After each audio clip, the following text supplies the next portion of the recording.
Cool. And we're live. All right, Shalom. First and foremost, we want to give all praises, honor, and glory to Yahweh, Bahasham, Yahweh Shai, Bahasham, Recha Kodash.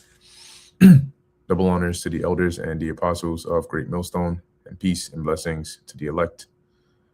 And, we're going to get right into it. It's a little dangerous weather out there, suboptimal. So, through the Spirit, we're going to do an indoor camp, and Lord willing to still be edifying to the elect. All right, but anyway, considering the times that we're in, the title is Brace Yourself, right? And now, with people preparing for this storm, this apparent storm that's supposed to be hitting tomorrow, different areas with very cold temperatures, it's interesting to see because people are, when you go to stores, shelves are empty, right? Stores are packed, shelves are empty, like it's just completely gone, and people are so quick to buy these things up.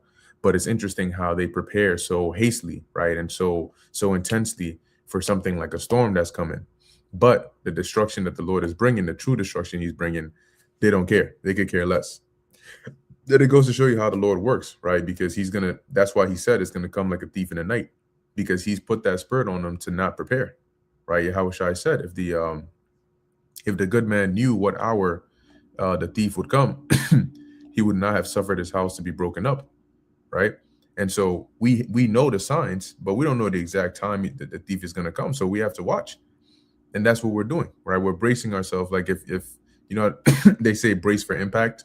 When you know that something impactful is coming, and you brace yourself, your body, both externally and internally, prepares for impact. Okay, you harden yourself, your muscles tense up, to try and reduce the the force that's going to hit you, and that's called bracing yourself. And so, as we are doing, as the scriptures tell us to do, right? The prudent man looketh well into his goings, right? He foreseeth the evil and hideth himself, but the simple pass on and are destroyed. And it really goes to show you how little regard people have for the word of the Lord, because when they are warned concerning judgment far worse than this, they don't care. But when Esau tells them, hey, there's a storm coming, which the Most High controls all anyway, they're quick, empty shelves and doing all these things. But the time is coming very soon where you're gonna see danger coming, and you're not gonna be able to prepare. You're just gonna be stuck with the circumstance you're in, and you're gonna have to deal with it. And yesterday, it wasn't even, well, it was cold, but not as cold as they say it's supposed to be. And just walking a few minutes in that, you just start to think like, damn, this shit, like, this is voluntary. You're outside. If you're outside, more than likely it's voluntary, right? You're going to your car, you're leaving your car, you're going somewhere, you're going to do something. So it's voluntary, and it's temporary. You just got to get back to the crib, turn on the heater, and you're going to be good. But how much more for when you are forced into this condition, right? When you are in the dead of winter, in this cold ass weather, or in whatever season it may be, and you're being dragged out in your nightgown, being hauled off to another cold place somewhere, or maybe you're just out and about, and you don't have anywhere to go. It's bad. You're in the forest somewhere, or some abandoned warehouse somewhere, or whatever the case may be, because that's how bad things are. And you are freezing, and the only thing you're thinking in your mind is you want some warmth. You don't have a blanket. You don't have any of that. You don't have a heater. You don't have a car. You just have your clothes. And then the wind is blowing on top of that. Left, right, all directions. That is going to be that is why the Lord mentions about how bad this judgment is going to be. People don't understand that. And when we experience these things, we think about that. Like, damn, like, your hand may touch the stove real quick and you pull it back, and that should, probably hurts for like 2-3 days. And you're like, yo, that was a quick second, man. How much more for the missiles? Or you may do a fast and you may go for a certain period of time. And you're like, damn, man, like, at some point you're going to break it, but the Lord is going to put people in an involuntary fast, and they're not going to be able to break it, and they're going to stay like that and die. And you think like, damn, man, we pray that the Lord doesn't put us through that. These people don't think like that. Okay. They don't think like that because they don't ever think that that's going to happen to them. And that's a part of what's going to get them by surprise. So I got a quick precept here, and I'll pass it to brothers. This is Mark chapter 13, verse 34. For the Son of Man is as a man taking a far journey, who left his house and gave authority to his servants, and to every man his work, and commanded the porter to watch. And the porter is like the watchman or the gatekeeper, Watch ye therefore, for ye know not when the master of the house cometh, at even or at midnight or at the cock crowing or in the morning. And we are watching because we know at his return, it's not going to be a pleasant thing for everybody. So we got to be ready, lest it be an unpleasant thing for us too. Lest coming suddenly he find you sleeping. And what I say unto you, I say unto all, watch.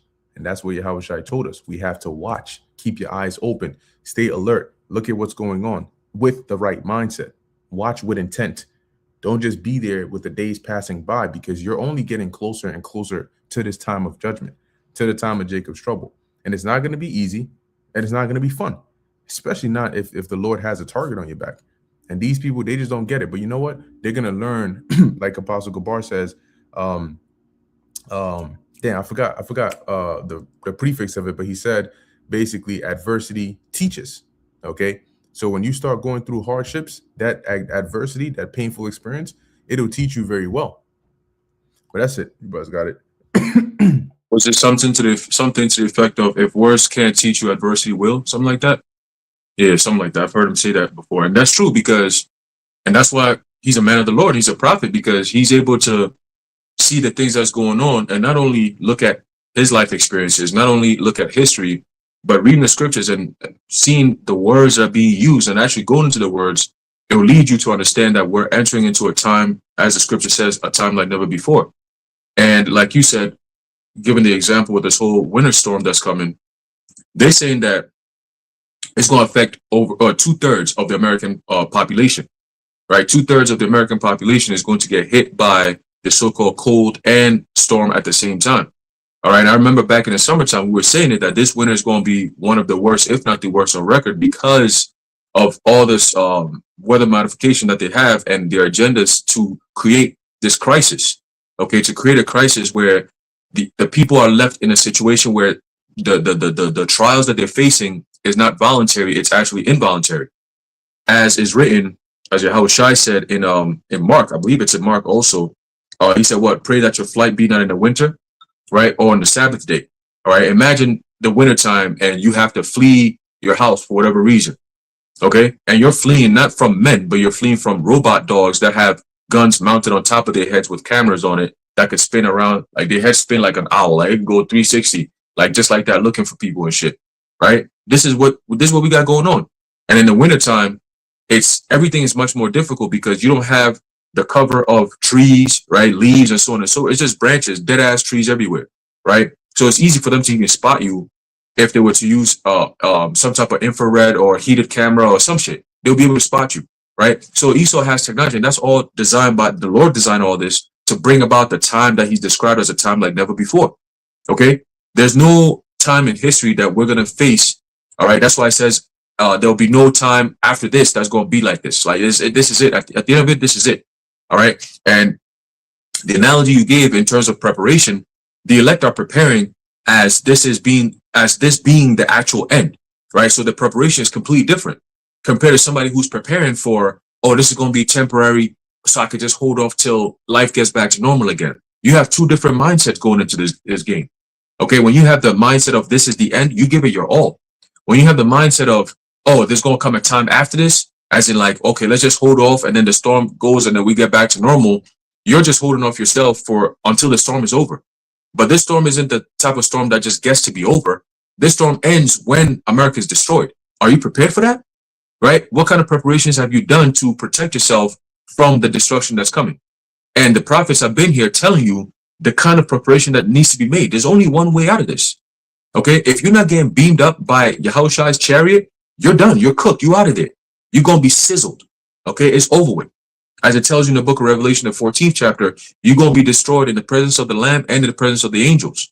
Okay, by thermonuclear fire. All right. So yes, it's very interesting because 2026 comes in with a whole bunch of different things.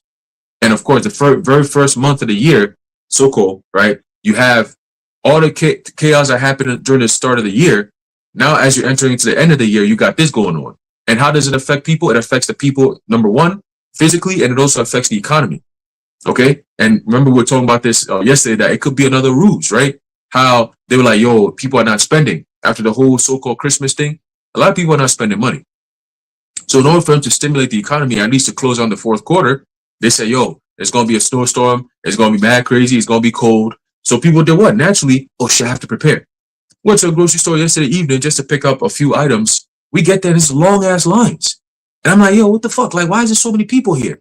And there are certain shelves that you go into, empty, bro. Empty. Like the water shelves, the toilet paper shelves, all them shits is empty.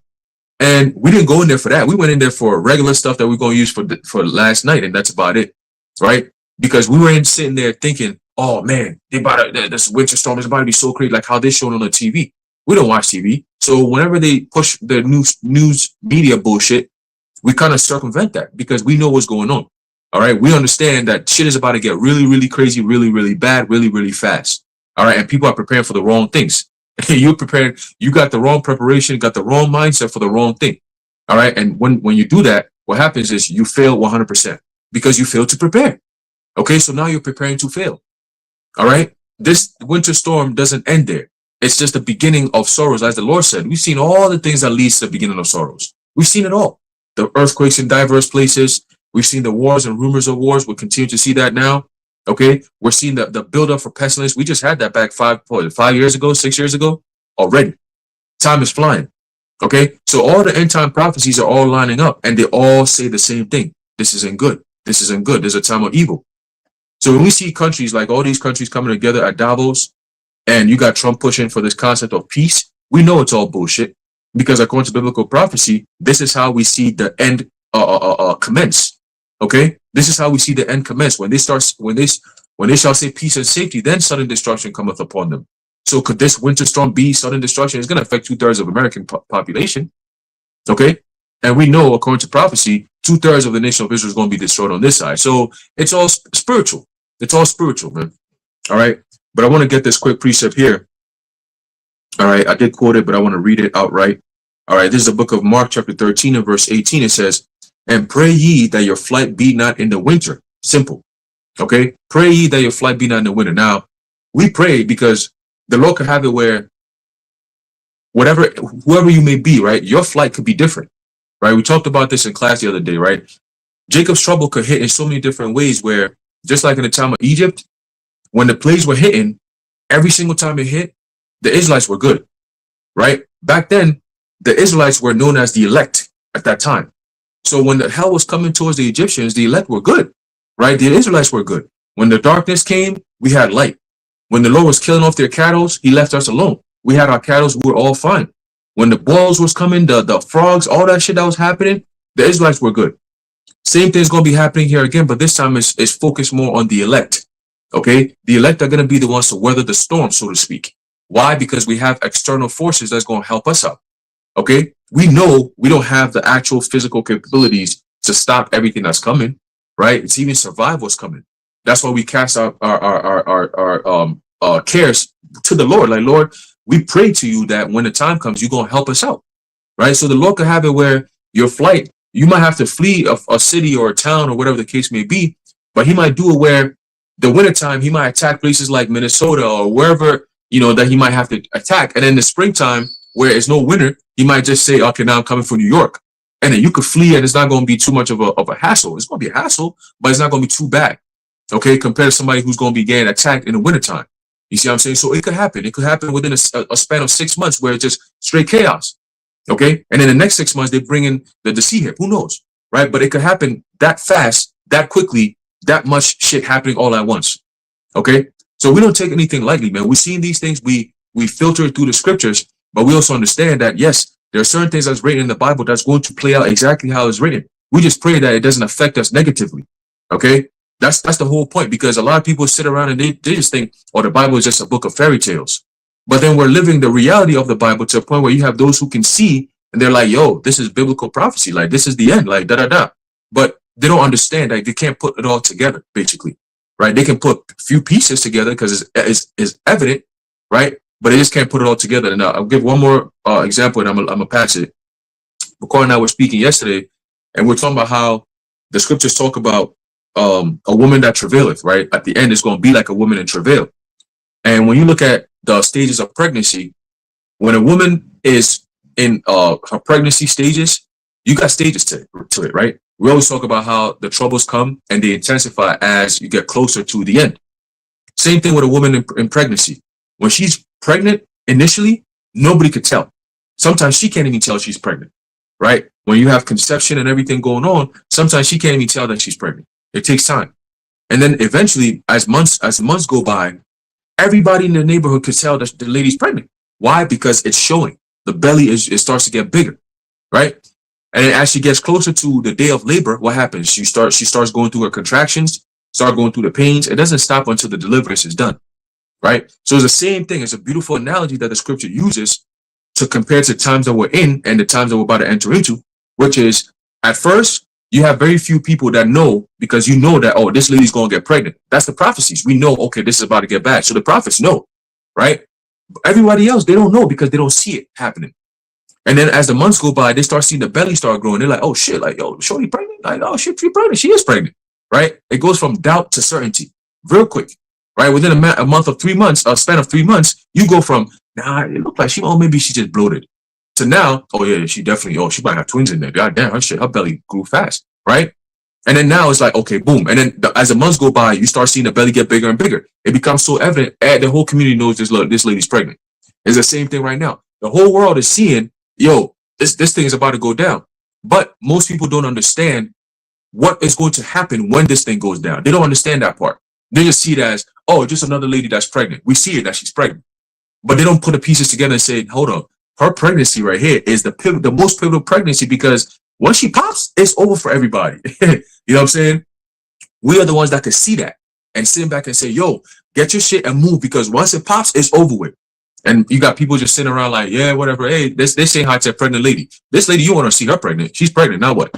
The whore is finally pregnant. Now what? We in trouble. You know, who's the father? Right? What kind of child is going to come out of this? All these different things. Okay. That's all part of the calamities that's going to befall America, Babylon the Great. Okay. And then the elect are going to be delivered from it. Remember, your only sense of grace in this world is the elect. Without the elect, ain't no mercy, ain't no grace, ain't nothing left. You see? That's why it's so important to be of the elect. If you're of the elect, you're good. All right, but I'm gonna pass it. Y'all brothers got it.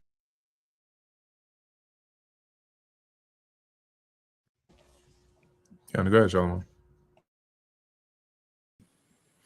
Yeah, Khan, just wanted to get into essentially what you brothers would get into about preparation, seeing how people is, preparing for this winter storm. Let's see how it goes and things like that. But like even my mother, right, I'll use jumping off of the example Aharon was given. My mother, she went out and got a whole bunch of fish, tuna, and all that type of stuff. And they're preparing just in case that, oh, if you can't go to the store, at least your house is stocked up on stuff. But what about you being spiritually prepared, right? There is a thing of being carnally prepared, which, yeah, just to quote the precept, not saying that it's talking about that, but Apostle Paul talks about bodily exercise profit, right? It profits little, but godliness is profitable unto essentially, it benefits you in this world and in the world to come. So spiritual preparation is better than carnal preparation. Yes, there's nothing wrong with getting yourself prepared or having a couple of things in the house if something bad was to happen, right? Let's say the winter storm is bad to where people can't go to work, things is really terrible out there.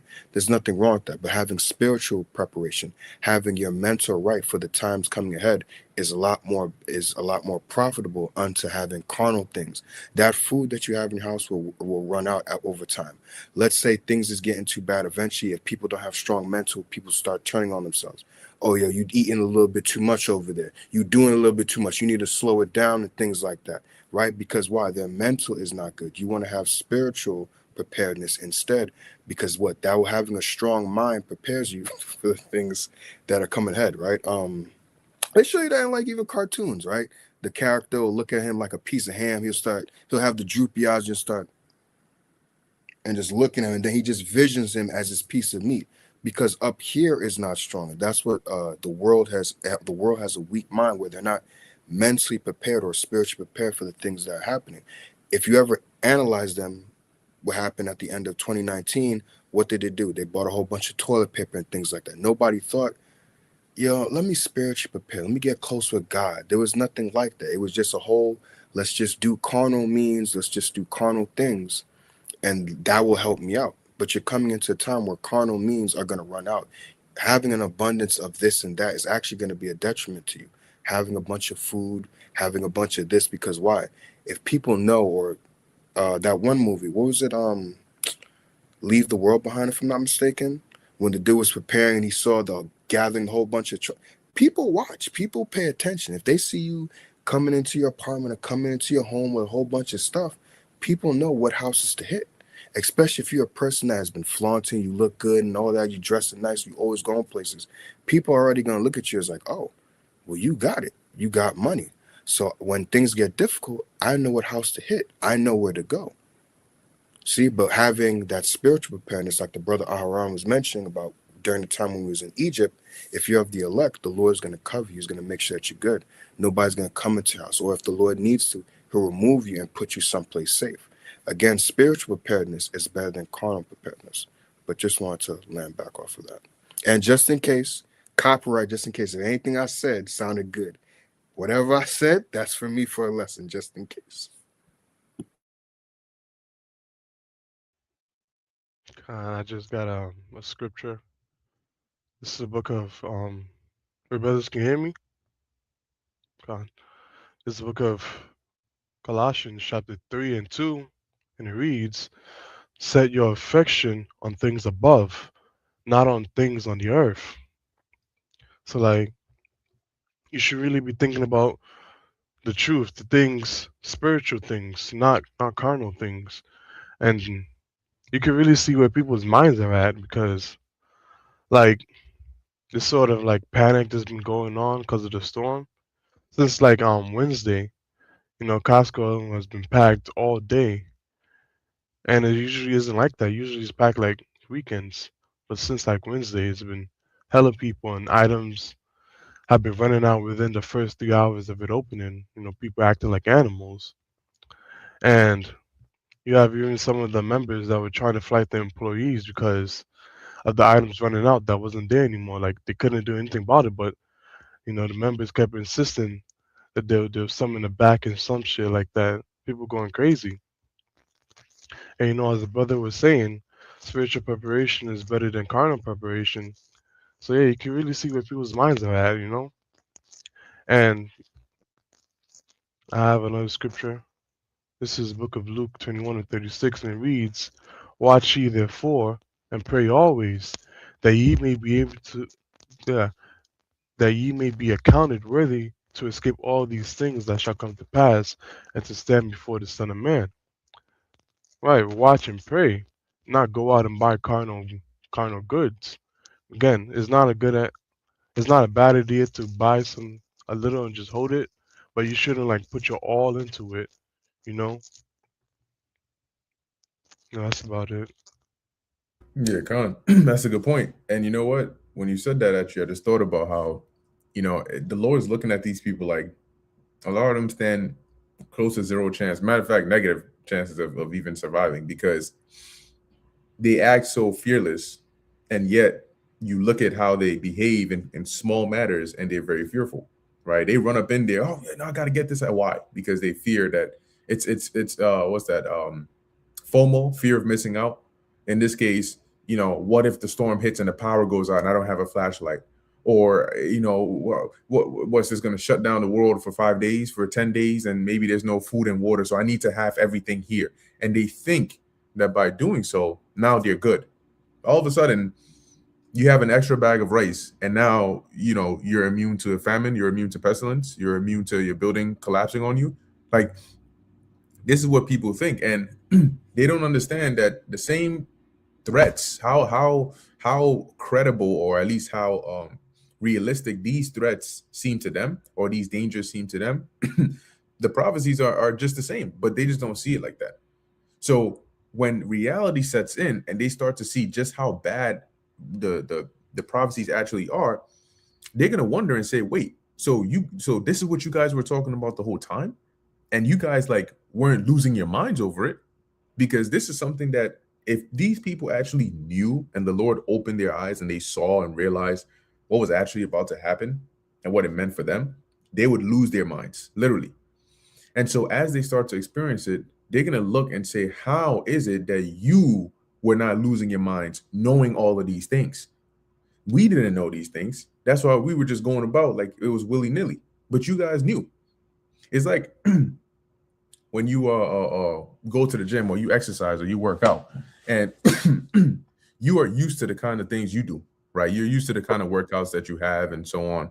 And there are others that look at it from outside looking in, and it just looks normal. Oh yeah, no, that's just some leg press. That is a hack squat machine. There's some squats right there, until they actually do it. And then it's like a whole different world, because now they actually see and experience what you're experiencing. And then they start to wonder, how is it that you did this shit with just a regular face on? This is hell.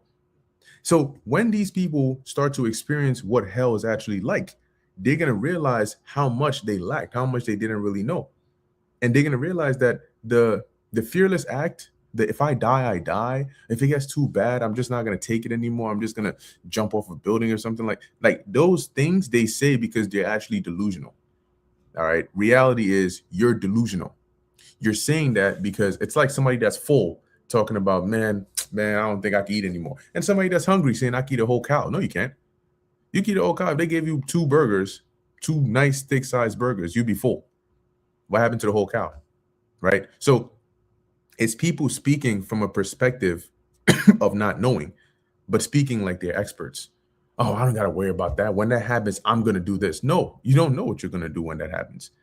When that happens, I'm going to jump off a building. Do you know what it takes to actually jump off a building? Do you know what that means for you? People go from proud to humble very quickly when their life is on the line. And you think you're going to have the courage to take your own life in that time? People don't realize what it actually takes. People that go and, delete themselves, they get to a point, right, of such great despair that, and then obviously demons on top of that despair far outweighs any merit that they would have for continuing to go on. And ultimately, if the Lord says it's time to go, it's time to go. But remember what the scriptures say, just as it happened before when it was prophesied to happen, going back to Revelation, dealing with World War I, it'll happen again, where that desire, people will desire to die. They will seek death and they won't be able to find it. That's why the Lord said, don't fear him that can kill the body and then that's it, but one that can kill the body and soul, right, in hell.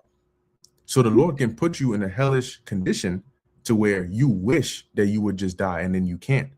You wish that it would just be over quickly and it's not. And just as you think you're about to die, somebody just revives you just so you can continue on living in this hell. There's some people that go through that, and you're like, no, just let me die. But no, the Lord's like, no. It's not your time to go just yet. You're going to live through this and endure trauma after trauma after trauma after pain after suffering. And it never gets easier and it never gets better. And there's nobody there to comfort you. That's what people are going to get. This is the book of, Haran mentioned this earlier. I think you mentioned that the only grace is the elect. Okay, the elect are the ones that are going to be able to weather the storm. And just like the Lord did back in ancient Egypt, when you read these words, it sounds like pages, words on a page, right? Pages in a book. But we're talking about Egypt. Imagine America, right? When people think about Egypt, they probably think of some like smallish. No, Egypt was like the America of its time at that time. So when you have plagues hitting it, it's like how today people are making a fuss over this snowstorm that's coming. But imagine plagues of frogs jumping and going up and everywhere. Imagine the firstborns of everybody in America that died. They had the CV cases, and it wasn't even a fraction of the population of one state. And they were making a big fuss over it. What do you think it would look like if everybody's firstborn, including the animals, all died? It would have been a very big deal. So when we read about what the Lord did in ancient Egypt, it was a big deal. You were not there, so it may not have seemed like it, but it was a very big deal. And the Lord says, what he's going to do here is going to far surpass that. You have to actually visualize that. Don't take the words of the Lord for granted.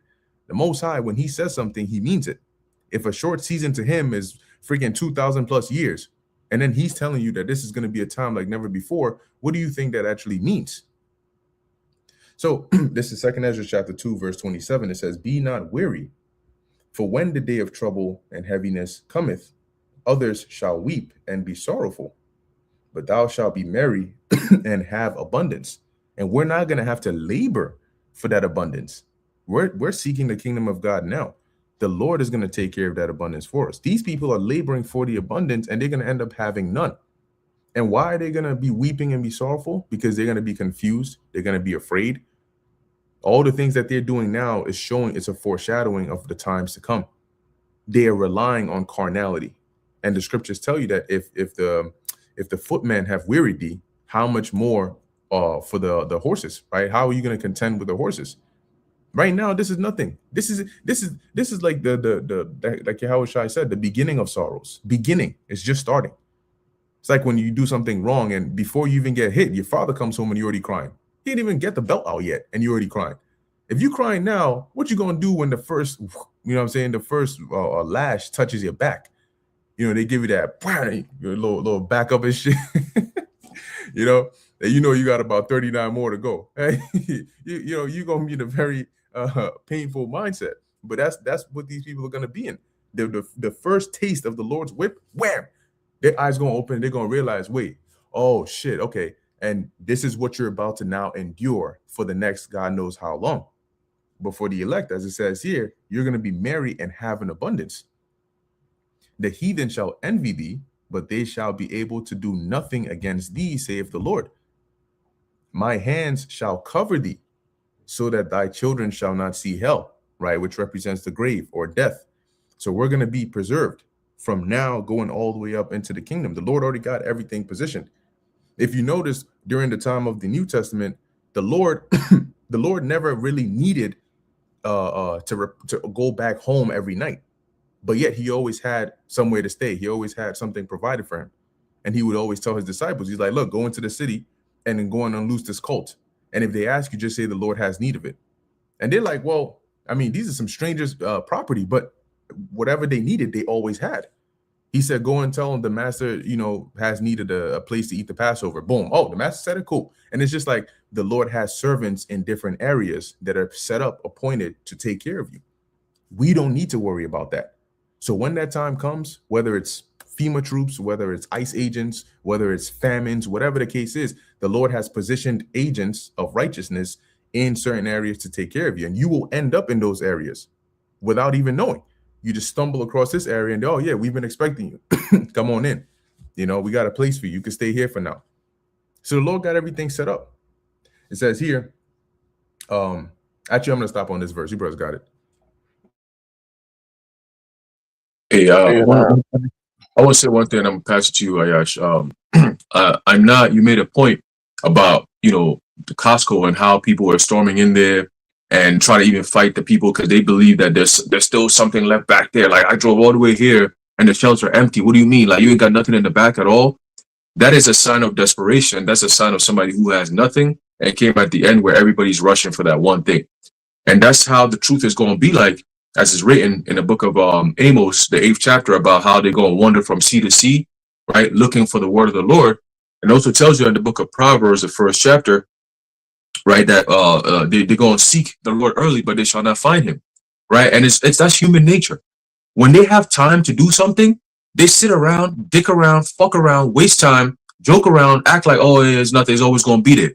Until the day when it's not there, all of a sudden, they can make time for it. When the word of the Lord was abundantly, readily available for you, right? Week in, week out, daily edifying, bro.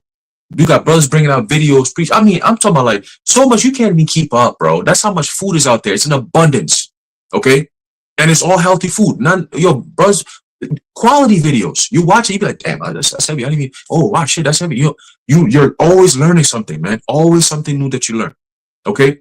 And what do people do? They just walk past like it's nothing. Remember when we first came into the truth, we were baffled by that.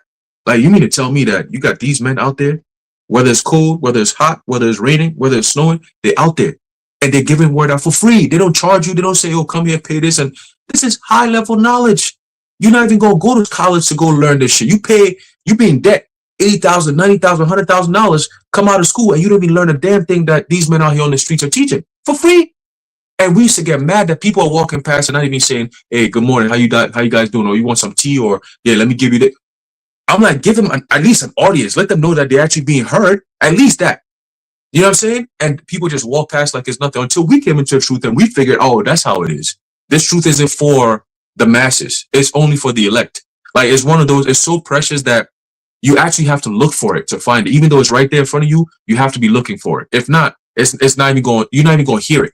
Remember, we used to be like, I used to play videos in the house of brothers speaking, and my brother be in the same room, and he's not even going to hear what's being said. I'm like, yo, you don't hear this? He's like, yo, you always playing this stuff. Why are you always playing this stuff? Because he doesn't even hear what's being said. Even though he can hear it, he's not hearing it.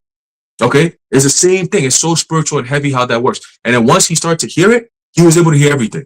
It's like, oh, everything you were saying is true. I get it. Like, I finally got it. It's the same thing with this truth, man. If the Lord don't want you hearing it, you're not going to hear until it's too late where you're looking for it. Then you're not going to find it. And that's the prophecy. So all those people that ran to Costco or BJ's or Sam's Club at the last minute where everybody is rushing to get there, whether you're going there for gas because you need it, it's all essential. Whether you're going there for water, toilet paper, whatever, candles, flashlights, you're doing it at the time where you weren't supposed to be doing that. At that time, it's too late. At that time, you should have been had all this shit. Okay, you shouldn't be in line trying to go get gas when it's time where everybody's trying to get gas. You shouldn't be doing that. Okay, we see silver skyrocket.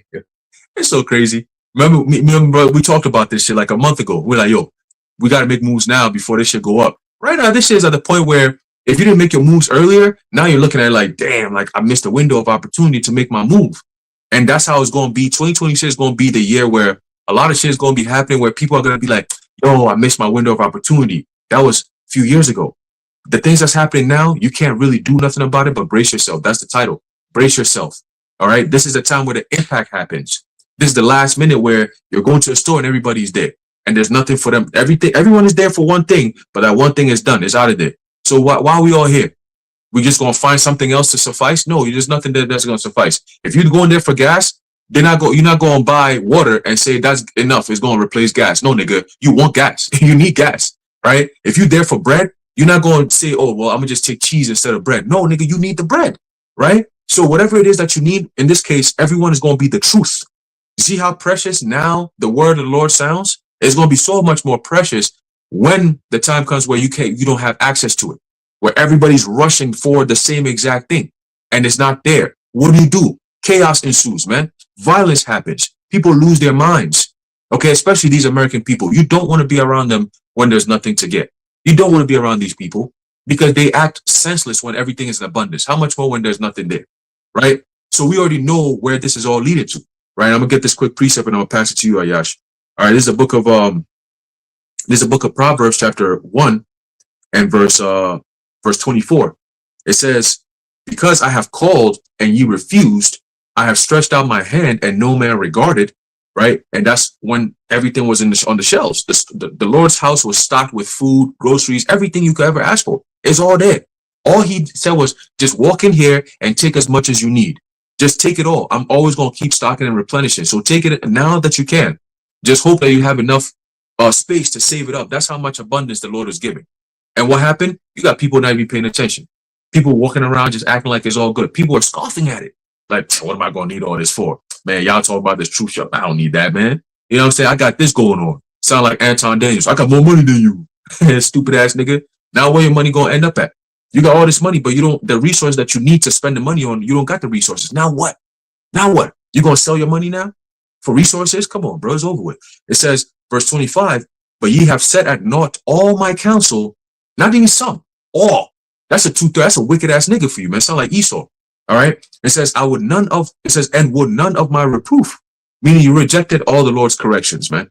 Everything that the prophets were saying to you, it was like bullshit. Like, fuck out of here. Y'all always got something to say, right? Y'all always, yeah, exactly. And Falcon said free. So like, yeah, get out of here with that shit. I'm not trying to hear that. You know, these are the words of the Lord, right? It says what? I will also laugh at your calamity. I will mock when your fear cometh. So I'm not going to do it when you still have a chance to be okay. Nah, I'm going to do it when you ain't got no way out. That's when I'm going to start mocking you. That's an ultimate Jake for you, man. That's a Jake that's like, he been holding it in for a minute and now he finally got you. You know how they do. When Jake go on a roast session, they cook you to the bone where you just like, damn, bro, like it's like you start laughing, then you start crying because it's like, damn, like the roast is so deep. It's like, shit, man, like, damn, bro, you ain't got no comebacks. You can't even sit there to think because it's just rapid fire. Like every cooking is like, damn, like he took the cook I was going to use. Like he just took it out of my mind. Like you got no way to rebel, no way to rebuttal, nothing. Nothing at all. And what's going to happen when people in that situation? They cry. Okay, like Van Jones. Van Jones on TV talking about all you do is just sit there and then you cry. You cry. I'm like, this bitch ass nigga gonna cry. You know? But that's what's gonna be happening. You got your wife is crying, your children are crying, you sitting there, you supposed to be the strength of the house. Now you crying in front of them, talking about give me your shoulder so I can cry on your shoulder. Fuck out of here, nigga, you weak ass bitch. You should have been prepared. Not sitting around scoffing, talking about we don't need this. I got more money than you. Yeah, well, that's now it's time. The Lord's like, okay, use your money to save yourself then. Okay? Your money that don't mean nothing because now you need a chip. Right? It says, verse 27 says, when your fear cometh as desolation, right? So it's like a storm, it's taking you over, right? And your destruction cometh as a whirlwind, right? When distress and anguish cometh upon you. So I'm gonna wait till that time, that pivotal time where you need some type of reprieve. That's when I'm gonna come in and lay it on you thick, right? Verse 28, it says, then shall they call upon me, right? Because they've exhausted all their options. They see that, yo, where I'm going right now, I need God. Yeah, I need Jesus. Oh, guess what? God and Jesus need God and Jesus. So who needs who? You need help, right? It says, but I will not answer. Whew, that's cold. That is cold. They shall seek me early, but they shall not find me. And how is the Lord going to fulfill this? Through his prophets. Okay? Imagine that ass looking for a man of the Lord like, yo, I know they used to come here all the time. Every Saturday they were right here. I used to pass by them all the time.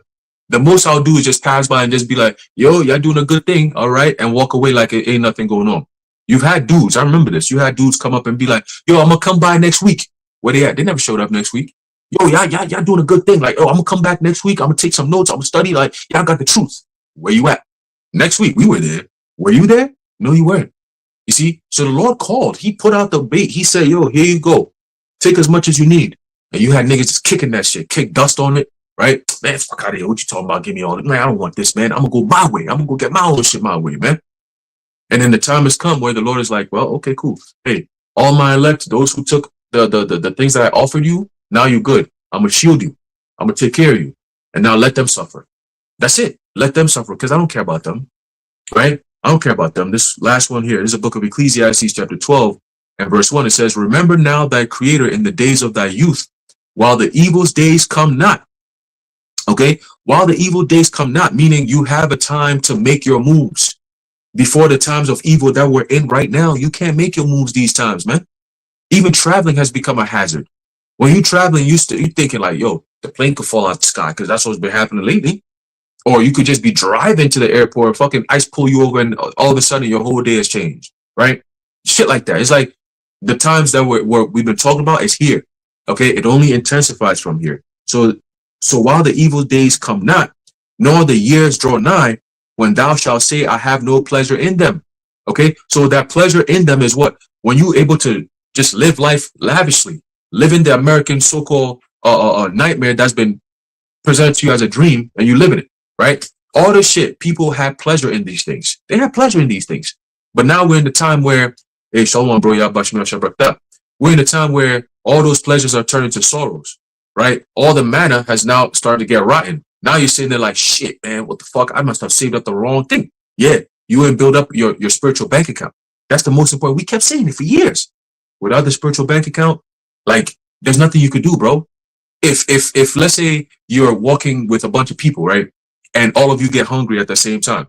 Guess what? It's your spiritual bank account that's going to provide you that food. It's not about the amount of money that you have. You may have money, but guess what? What if the place that you're at, they don't even deal with that kind of money? Now what? Right? But if you have that favor in the spiritual bank account, you can get there. And guess what? They might have food sitting there readily available for you because the Lord put that spirit on them to do that. Like Bakar, like the example you gave, right? It's the Lord who's orchestrating all this. So the more you have in your spiritual bank account, the more favors you're going to be getting in the time when you need it. You see what I'm saying? You stocked up enough treasure where when the time comes, you can actually go into that bank account and pull what you actually need. Right? Things right now as it is, if you have money in the bank, nigga, you better go start taking your money out because when them bank runs happen, you fucked. Right? When the value of the money is going down and silver is going up and gold is going up and the dollar is going down, all that money you have saved up, I got $200,000 in my bank account. Well, that shit don't mean nothing right now. 200,000 right now is nothing compared to 5 years ago. So what are we doing? It's either you're going to convert it to silver and gold and have that actually grow for you or mean something for you, or you're gonna be sitting there thinking about all you see is that number, $200,000, and you think you good money. Guess what? $200,000 soon is gonna be like they're gonna use that shit to light up to maintain the heat. You know what I'm saying? Like, oh, we just need some so it's cold out here. Let's put some paper together. All right, yeah, you got how much you got on there? Yeah, let's use that. You're not gonna buy nothing with that. You're gonna be using that to set some fire to warm your ass up. That's how worthless this money is gonna be. And meanwhile, the men of the Lord, the elect, those who are gonna be with us, we're gonna be good, man. All right, because that's the promise that the Lord gave the elect, and that's the faith that we have. When shit was good, we kept that faith. Now shit's about to be bad. You don't think that faith is gonna be on an all-time high? Come on, man. Right? It says here, while the sun and the light or the moon or the stars or it says be not darkened, nor the clouds return after the rain. Right? So before the dark times come, you're gonna be set, you're gonna be good. You got the virgins that are trimming their lamps, all that. You get all that ready to go. Okay? That ant that's always been preparing during the summertime before the rainy season comes. We are those ants, man. Right? We built that colony. We built everything. We're set, ready to go. Right? Because we've seen the patterns, we studied the history, we know the prophecies. How are you not gonna be prepared if you have all those things? And you have the faith of the Lord and the wisdom of the Lord, you're gonna be good, man. You solid. Isaiah 33:6. All right. But yes, you got it, bro. Khan, when brothers are talking about, people feeling very confident about their future because of the, carnal wealth. A precept that popped into my mind was the book of Isaiah, the 40th chapter, verse 16. It says, and Lebanon is not sufficient to burn, nor the beast thereof sufficient for a burnt offering, right? And that is to say that, if you were to go and amass as much resources as you can, whether it's wood to create, fire for burnt offering, or whether it's all the fucking cattle in over there in Israel, or build as much altar, take all the stones in that land and build an altar in that land, you still would not be able to recompense the works of the Lord on our behalf. And that's because, one of the most important warnings that the Most High gave us was that man shall not live by bread alone. And Yahushua quoted that when he was tempted by Satan. He quoted that. And when you go into the original text in the book of Deuteronomy, the Most High quoted that by saying, you got to understand that if anything is to manifest for you carnally, even food to satisfy your soul, it's because you have pleased me. You understand? If you are going to have anything that isn't spiritual, it's because, you have pleased me. So make sure that you understand that the most important thing in life isn't just so you can go eat. Isn't just so you can do a 9-to-5 job and pay your bills and move on and have a fucking Netflix account. That's not the most important thing in life. The most important thing in life, PlayStation, they ain't going to listen to nothing as long as they got that. But that's not the most important thing in life. The most important thing is to please the Lord. And as we keep moving forward in time, when the Lord started testing man, we've seen less and less, especially now. We have not really seen spiritual acts being made manifest as often as it was in the ancient times. And so people's memories have died down, and all they think about is the carnal things and the carnal things. And so when you tell them about the spiritual things, and you tell them, hey, it doesn't matter what you have. If you don't please the Lord will strip all these things away from you.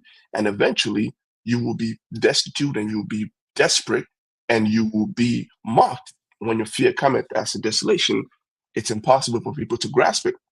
And I have here in the book of Revelations, the oh, come on.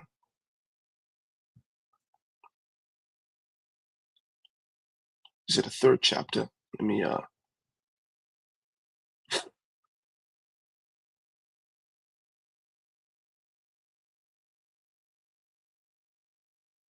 right, Revelation chapter 3, verse 17, it says, because thou sayest, I am rich, and increaseth with goods, and have need of nothing, and knowest not that thou art wretched and miserable, and poor, and blind, and naked. I counsel thee to buy me gold tried in fire, that thou mayest be rich. So if there's one thing that only motivates you, if it's riches, then you gotta understand. You gotta understand that there's a better riches, a longer lasting riches. That if riches is the only motivation, go and amass that. You know, some people do it because we love the Lord, we want to please the Lord, but it should make if your ideals is only to amass riches, then what we're given here is the greatest riches of all time, is the most valuable thing that a man could ever have. Right? The scripture says that what it keepeth the soul. It keeps you in the day from the day of what of calamity. Right? The scripture says that what the riches of this world does not deliver from judgment. But guess what? The knowledge of the Lord and knowing how to live to please the Lord, which is the scriptures, that in fact will take you through to the other side. You know, and so this is in a sense riches. I don't know why people see a man of the Lord who dedicates his life to the Lord and they look at him and they call him a bum. How can you think that? This man has the greatest wealth in the entire world. You have no idea the amount of wealth that he has amassed. You know, we are the most wealthy people on the planet, in the universe, you know, because we have the Lord on our side, because we understand, because we know the mysteries, right? That's why we see the things happening around us. And instead of being like the fucking world and thinking about the stocks and all, let me invest here, and people in Babylon, let me move to Europe. They moved to Europe. Look at what happened. Now they're about to be at war with America, and they're trying to move back. They don't know what the fuck to do. They're all over the place. People move to Africa, and then I know some shit happens, and you know the riches that they thought they had, all the money die out. Now they're just as poor as these guys over there. People go over there, they get hit by disease. People go over, you go to another land, it gets hit by war. You know, because what? Because you didn't have the stability, the true stability, to where no matter your circumstances, you will be good. Comes from the scriptures, right? And so it says, I counsel thee to buy me or to buy me gold tried in fire, that thou mayest be rich, and white raiment, that thou mayest be clothed, that the shame of thy nakedness do not appear, and anoint thine eyes with eye salve, that thou mayest see. So Yahushua puts this, describes this as wealth. And to your point, Bukhara, about how, you know, those who are in the Lord, things always seems to work out well for them if they go out and if they dedicate their life to the Lord. They really don't have to worry about their daily necessities. Well, we have here the book of Mark, the 6th chapter, verse 7. It says, and he called unto him the 12, and began to send them forth 2 by 2, and gave them power over unclean spirits, and commanded them that they should take nothing for their journey, save a staff only, no scrip, no bread, nor money, no money in their purse, but that the shod be, but he shod with sandals, and not put on 2 coats, right? It says, and he said unto them, in what place whatsoever ye enter into a house, there abide till ye depart from that place. So that was their faith. When because they were pleasing the Lord, the Most High had it to where wherever they went, they were what? They were kept. And it wasn't until the will of the Lord that they be martyrs for his name's sake, that any man was able to put them to death. But up until that point, they were good, you know. And in these last days, when the Lord says he's gonna show us the salvation and glorify us, you know, and glorify himself in the eyes of these heathens, he's gonna do that, you know, by saving us, and he's gonna do it spectacularly. And then people are actually gonna see, like Aran was saying, you know, when people look at stocks and say, oh man, I wish that I missed that opportunity, people are actually gonna see the manifestation of the work that we did in the kingdom of heaven. They're gonna see, oh, it's because this guy was doing this. You remember when I saw this guy on this street? Well, that day, that specific day, I think that's when the Most High gave him this planet. And they, oh man, I wish I would have been there that day, and I would have done the same thing. Then I would have. But now you're nothing in the kingdom. You're of low stature, you know. And so the ultimate thing here is that there's only one thing there's only one kind of riches where if you have, there is no stopping you, and that is the riches of the Lord, you know. And so people out here with that, it's gonna be hilarious Just like I think in the group chat was Aquan posted a video of this dude where he had like a whole bunch of money in crypto, and then he fucking deleted his password, and he was yeah, I think he deleted his password, and he lost all that, and he was, oh no, he's damn Edomite. I'm like, look at this guy, so scared of poverty, you know what I mean? And that's pretty much all humans. We can't stand, but we fucking hate poverty. And so naturally, if you're a wise person, if you think you're a wise person, then the ultimate thing to do is to live for Yahweh Shem Yahshai. You know, and you know, these are just a few precepts that popped up in my mind, and you know, to back up the point that the brothers already made. That's on that. Hey, Shalom Akim, Yahweh Ba'Shem Yahushua Barakatham. I have a precept to add to the brother Ayash's point. The precept is Proverbs 11:4. I'm on the road right now. If a brother could pull it up, I would appreciate that. I'm about to pull up. I'm about to park up though, so I should be good to bring out other precepts in a moment. Proverbs 11:4. Yeah, it reads, "Riches profit not in the day of wrath, but righteousness delivereth from death." See, so that was it. But as the brother was breaking down that, you know, people don't understand the value of what we're actually doing. They just see us and they're not looking at, you know, what's beyond, you know, or what's the power behind us that has us doing what we're doing. They just see a bunch of, in their words, they would describe us as crazy niggas on the street, you know, wearing these peculiar garments, you know, and speaking things that they don't understand. But if they truly understood and knew what we're about to inherit, everybody would be throwing on a garment and trying to be right there along with us. You see? But again, as the scripture said, riches profit not in the day of wrath.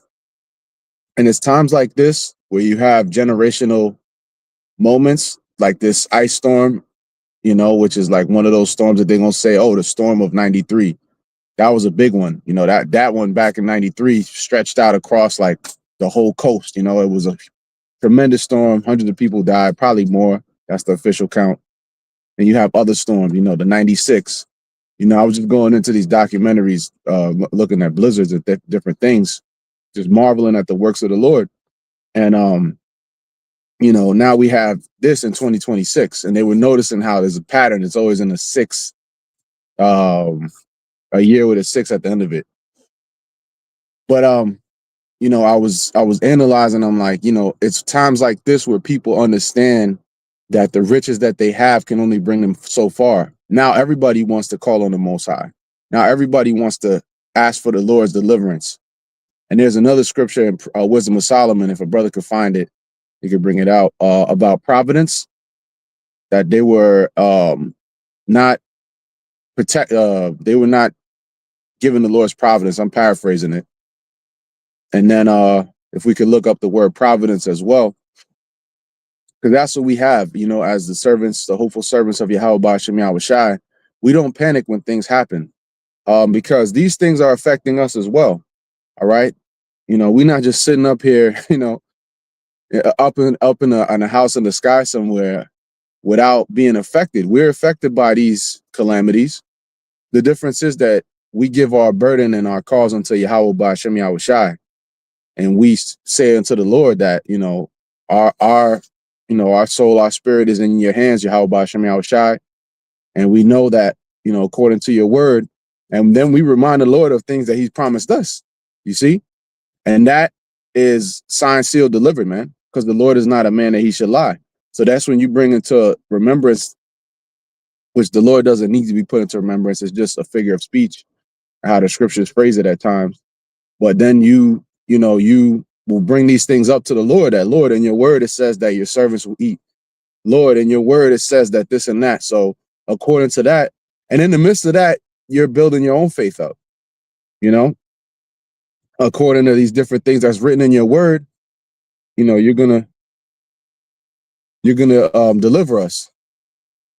Yeah, that's crazy. They just had it in the parking lot. I'm over here, grocery store parking lot. They got like a loudspeaker and cameras all around, and it is a voice just came out. on some it looked like some martial law end of the world shit. But you know, getting back into it, what I was saying is that in those times you call on the Lord and you bring into remembrance the things that the Lord has promised to his servants, and that comforts you. And then you think, well, the Lord brought me through A, B, C, D, E, F, G, all the way to Z and all the way back around again. So, you know, why would I have any reason to believe that the Lord would not provide for me in this situation or protect me in this situation? You know? So, but with people of the world, it's not so. All right. They don't have a connection to Yahweh Ba'ashem Yahushua. They can act like they do, they can give lip service. That's Jake. Jake could do that all day long. You know, they'll, you know, with their lips, they honor the Lord. You know, you got songs and different you know, artists that'll talk about the Most High in their music, and then the song is about a whole bunch of wickedness, you know. So, you know, they have this concept that the Lord will love me no matter what, no matter how I am, any way I come, he's gonna love me no matter what. And that's just not how the Most High functions. You have to come a certain way, you have to come correct. You know, as Apostle Gabar says, you can't be crab walking, you can't be coming sideways. You know, you have to come correct. You know, when you come to Yahweh Ba'ashem Yahushua, when we come, we have to come correct. So knowing that there's a certain level of conduct the Lord expects, and then when we, you know, when we mess up off of it, we also repent. All right, not to say that we're perfect, we mess up and then we repent. But these people in the world, they don't have a sense of that. They don't have a true connection to Yahweh Ba'ashem Yahushua. So when these things happen, that's why their only solution is carnality. That's why you see the stores flooded, and it's not just going to the store, because we all go to the store. You know, I'm going to the store right now because after this, Lord's will, I'm gonna go get some things that I may need in the next few days. But it's the mindset. It's the mindset, and you can see it on the people as they're in these stores. They're very frantic. They're quick to cut you off, and you know, everybody's ready to fight. Everybody's ready to snap. You know, and that goes to show that they don't have faith. And I was reminding myself as I'm in the store, like, man, let me just keep my cool, because these people will really try to get you out of character, man. You know, but I'm like, if I stoop to that level, then I just become like them. So, you know, we got to maintain our cool and pray to the Lord to give us patience and just be in and out. But being amongst these people, you see, man, they got that 1,000-yard stare in their eyes, man. Like, there ain't shit going on up here. It's just eat, consume, food, toilet, you know, like niggas don't have any connection. There's no spirituality in them towards Yahweh Ba'ashem Yahushua. If there is spirituality, it's demonic. It's on the left hand, right? But they basically have that blank stare and that empty-headedness, and that's what the definition of a fool is, an empty-headed person. All right, and they're all out there like toilet paper and paper towels gonna save them from freezing to death, man. If you was really wise, you would be going to get blankets in case your power goes out. You can cover yourself. They don't even apply to right. You know, even on the carnal level, they don't even know what the fuck they're doing, man. You know? So tying it back into the precept, those riches profit not in the day of wrath, but righteousness. The service of the Lord is what's going to deliver us. That's why in the midst of all this going on, you didn't see us skip out on this camp. All right. You know, brothers have preparation to do. You know I do for myself, but at the end of the day, if we don't do this and take care of the service of the Lord, any preparation we do is in vain. You see? So we have to take care of what's most important first, man. You know, this is the work of Yahweh Ba'ashem Yahushua, and it is the most important thing that we have to do, man. This is you know, you wouldn't go to your job and, you know, just give a weak excuse. You know, you'll show up on time, whatever your boss says, you're going to do it because there's a check tied to it. This one is an eternal check, an eternal investment. And a job is just an investment. You invest your time and then you get something back. This is the same way. But the ROI, the return on investment, is beyond your comprehension, man. Infinite wealth, infinite riches. The main thing is infinite righteousness, man, a righteous rulership. You know, not us not being in these bodies. That's the greatest thing about it. The righteousness of Yahweh Ba'ashem Yahushua, us being able to serve him the way he wants to, he deserves to be served. Being perfect, not having ailments, not getting sick anymore, man. Every time we get sick, it's a reminder how much more we need the kingdom. You know, but these people, they don't think like that. They just think about what's right in front of them, and what they're gonna get and how they're gonna get it and who they're gonna step on to get it. You see? So when this shit really hits the fan, you're gonna see these people will reveal themselves for the faithless demons that they are, man. And that's why the earth just needs a reset, man, because we can't have a kingdom. We're not gonna have our kingdom, and it's just a bunch of faithless demons, all right, that have no sense of Yahweh Bashem Yahweh Shai. All right, and even when they see the power of the Lord, they're gonna say it's on the left hand. You know, that's Satan. Satan gave y'all that power. So what are you gonna do with people like that, man? There's no connection to them to a higher power, so they just need to be taken off the earth, man. But y'all got it. Hey, Khan, that's that precept. So, oh, you got it, bro. brother, Look. Oh, I asked you. Yeah. Khan. no, I mean, if you don't I need forgot about that. No, you can bring it out. So then I wasn't even sure which one was it. Is it Wisdom of Solomon 17 with the Egypt, or was it? Yeah, I think that's the one. Mm-hmm. The Wisdom of Solomon chapter 17, verse 2, it says, "For when unrighteous men thought to oppress the holy nation, they being shut up in their houses, the prisoners of darkness, and fettered with the bonds of a long night, laid there exiled from eternal providence." Keep going. Khan, if a brother I could looked look it up the okay, Yeah, for water, perfect. Yeah. The word providence, it says here, the protective care of God or of nature as a spiritual power. Mm-hmm. Yep, providence, and ultimately all of these elements that the Lord has, He's in control of it. He's in control of the ice storm. You know, He can have it to where your whole block lose power, and you're the only one that has power, and everybody looking at you like, "Yo, how, man? The whole block has been disconnected from electricity. How do you still have power?" Hey, man, I guess it's divine intervention. You know, because then you're gonna play with them because it's like you don't believe anyway, so you don't need to know why. Just know that I'm good. Right. But just an example that the Egyptians were thrown into darkness, and this is an example. This is a precursor to the darkness that's coming, because we know that the Lord is going to plague this place as He did Egypt once again. And this is just an example. It's like the Lord is taking an icy saber and just dragging it through Babylon, man. You know, dragging it through the heart of Babylon and just carving this bitch up with ice and death. You know, and a lot of people are freezing to death as we speak because it's already hidden over there in the Midwest states. Ice, you know, and may the Lord protect the Akim that's out there, man. We know He will, because this has happened before and they was protected, you know? So, you know, I just want to bring that out because the providence of Yahweh Bashem Yahweh Shai, that's the protection, you know, that protection. Proverbs 18:10, the name of the Lord is a strong tower. We call upon the name of the Lord. With our prayers going up today, many brothers are praying. I'm certain of it, you know, that they'll be protected from this, that the Lord will provide for them, and also praying for the Akim out there, you know, that they'll be protected from what's coming, you know. So may the Lord protect your going out and your coming in. And that's what we do. We pray, we call on the name of the Lord, and that's it. But for people, that's too simple. That's all you doing? Oh, you just gonna pray, right? Oh, all right, man. So I guess just food is gonna fall from the sky, right? Yeah.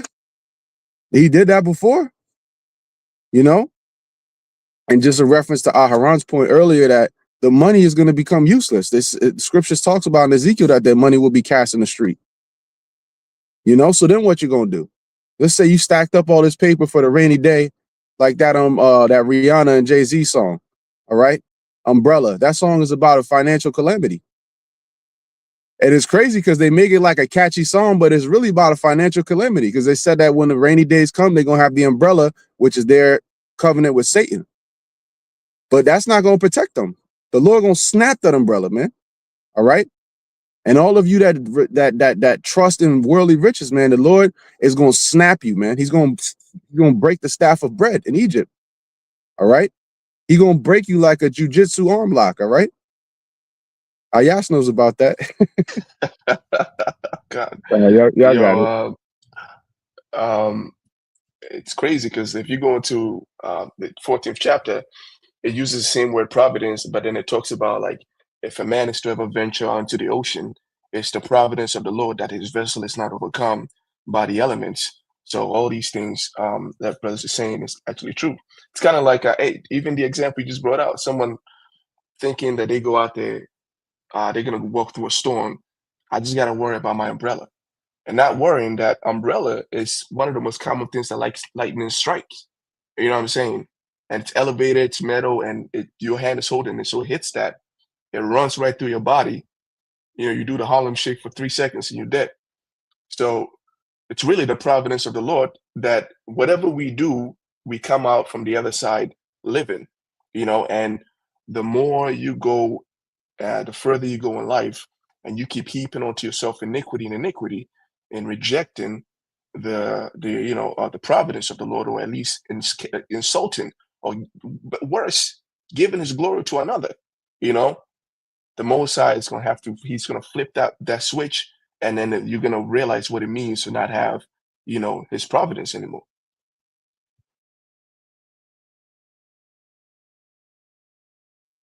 Hey, I sure you made a point about how the Lord is going to break their umbrella.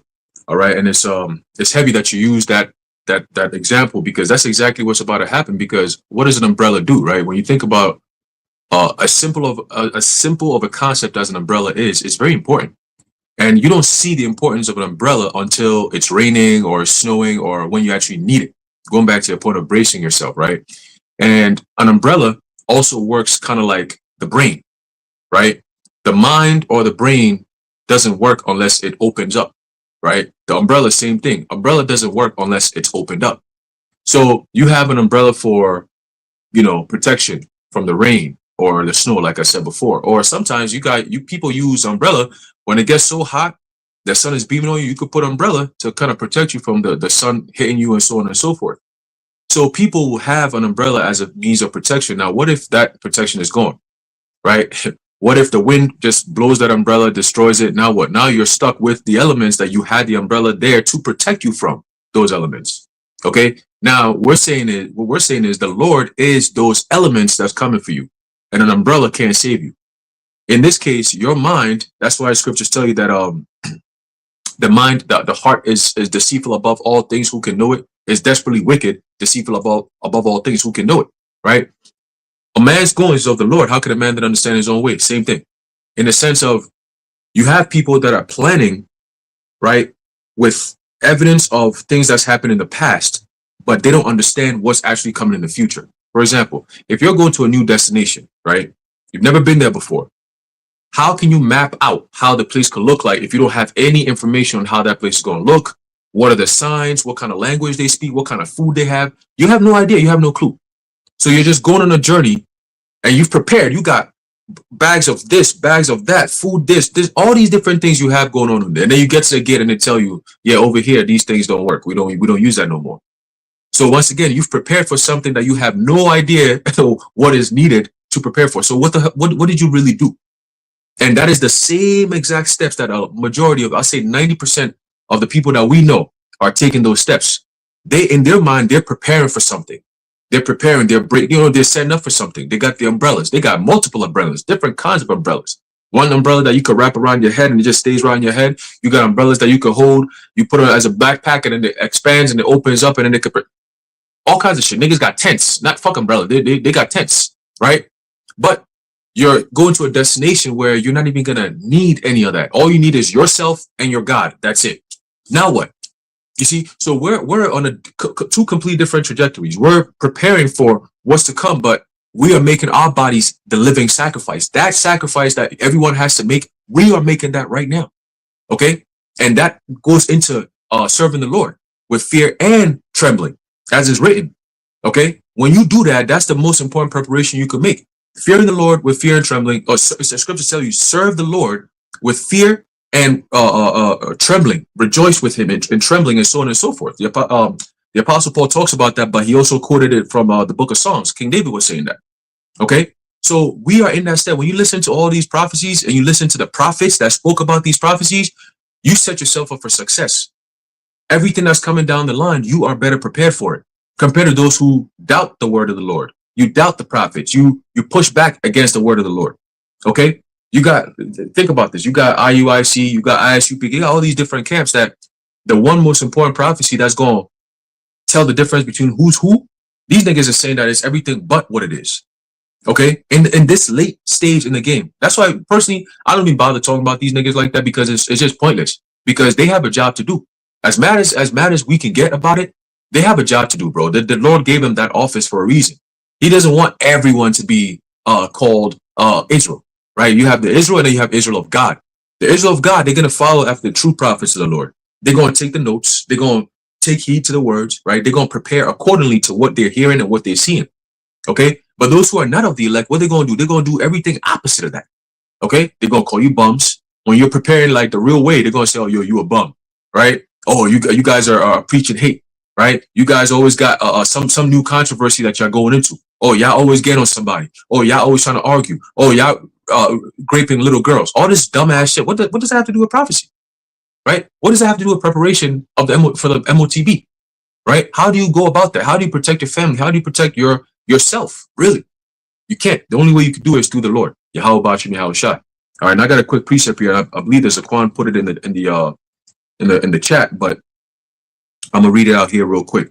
This is a book of Ecclesiasticus or Sirach, chapter 11.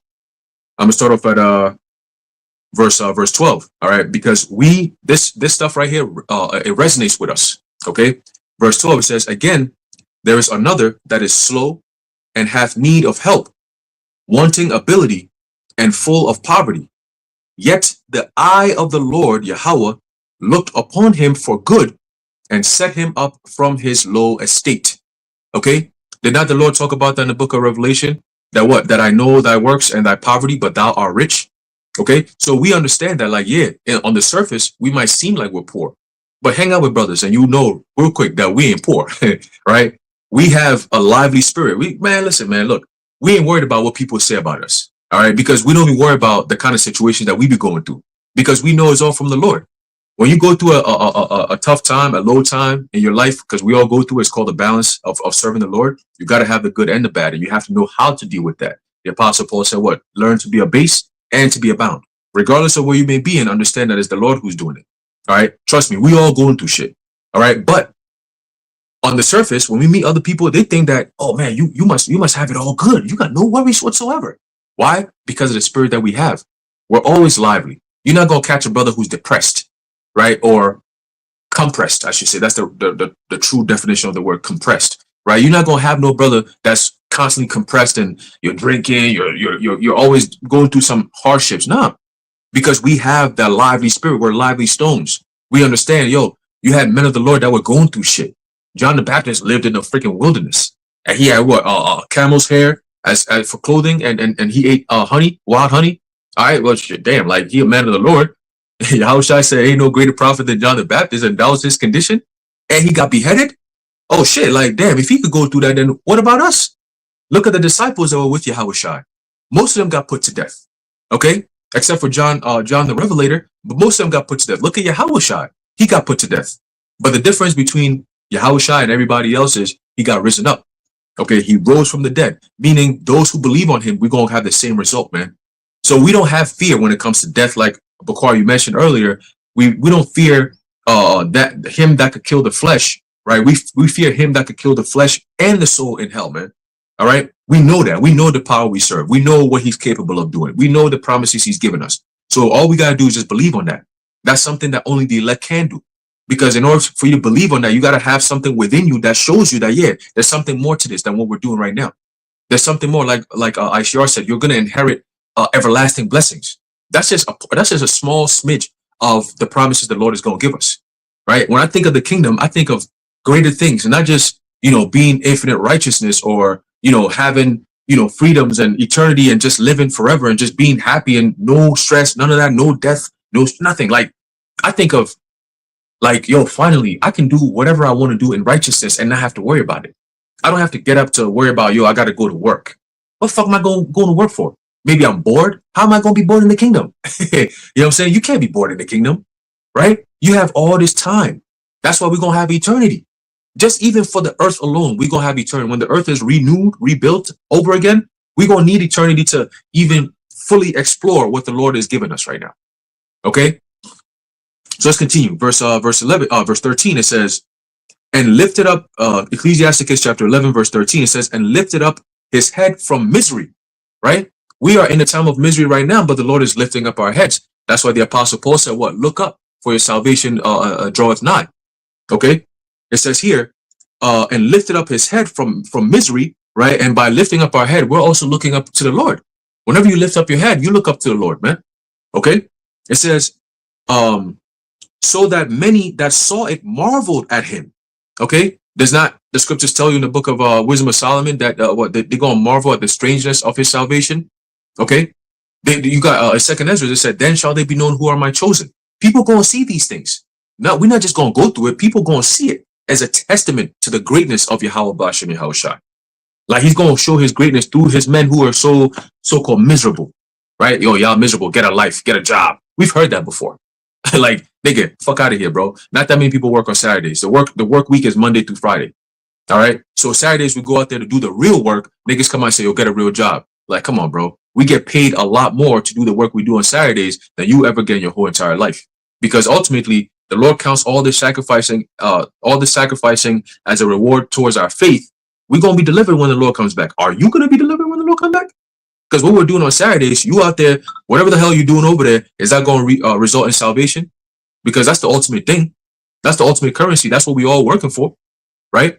Seek your own salvation with fear and trembling. So if you ain't getting no salvation, then what are you really doing? What are we doing here, right? You go to a job and you just working for free. Who the fuck does that? I sign up to work for free. What? Nah, bruh. It don't work like that, right? So it says here, hey, the Lord also says that he's not one to forget our labor of love. What about that part? Right? So we keep all these things in mind, right? It says what? It says verse 14, prosperity and adversity, life and death, poverty and riches come of the Lord. Okay? So it's nothing for the Lord to make a man rich. It's written like that. It's nothing. The Lord can just boom, with a split second, he makes you rich. And just like that, split second, he makes you poor again. Look at Job. Okay, Job went from rich to poor and richer. How about that, man? See what I'm saying? So you think about all these different things like, yo, shit, we go through our basic stuff in Babylon, part of the curses. But guess what? We still alive. You know what I'm saying? The most important thing is you still have your health, right? The Lord might plague you every now and again, but guess what? He's not going to give you something that you can't bear, right? The Apostle Paul had a thorn in his side. Look how much work he was doing, right? So do we really have an excuse, even if we have a thorn in our side? No. You really want to show the Lord, like, Lord, even with this thorn, really, all it's doing is really trying to slow me down. But without this thorn, Lord, come on. You know what I'm saying? So, hey, man, the Lord will put you through certain things just to test your resolve, right? Don't look at it as, oh, man, that's judgment. Oh, woe is me. No. Look at it more like, all right, well, what is the Lord trying to show me here, right? What kind of warrior am I? Remember, the toughest battles are always given to the hardest warriors, the toughest warriors, right? The hardest wars, the hardest battles are always going to be reserved for the toughest ones. So if you're going through some real tough shit, look around you and be like, damn, like, you don't got to compare yourself, but look around you and be like, damn, like, look what they're going through. Look what I'm going through. It's nothing compared to them. Shit, I need to shut up and keep working. I just need to keep going. Get up and keep going. Or sometimes you might see somebody else going through some shit and they don't know anything you're going through. But if you were to tell them, it's like, it'll devastate you more to see them just hearing what you're going through. So you just deal with it. You know what I'm saying? At the right time, the Lord will have it where I could share this. But for now, we just got to keep hustling, man. You got to keep going. And those are the kind of people you want to have in your military anyway. A man who's willing to sacrifice and put his personal desires to the side to focus on the good of all. That's the kind of man you want to be around. Okay, that's a team player. That's a true man of the Lord. I'm a sacrifice like Yahushua. He's the blueprint. I'm gonna put my life on the line so we could all be good, right? So finishing off in verse 15, right? Oh no, actually, yep, verse 15. Ecclesiasticus chapter 11, verse 15 says, "Wisdom, knowledge, and understanding of the law are of the Lord.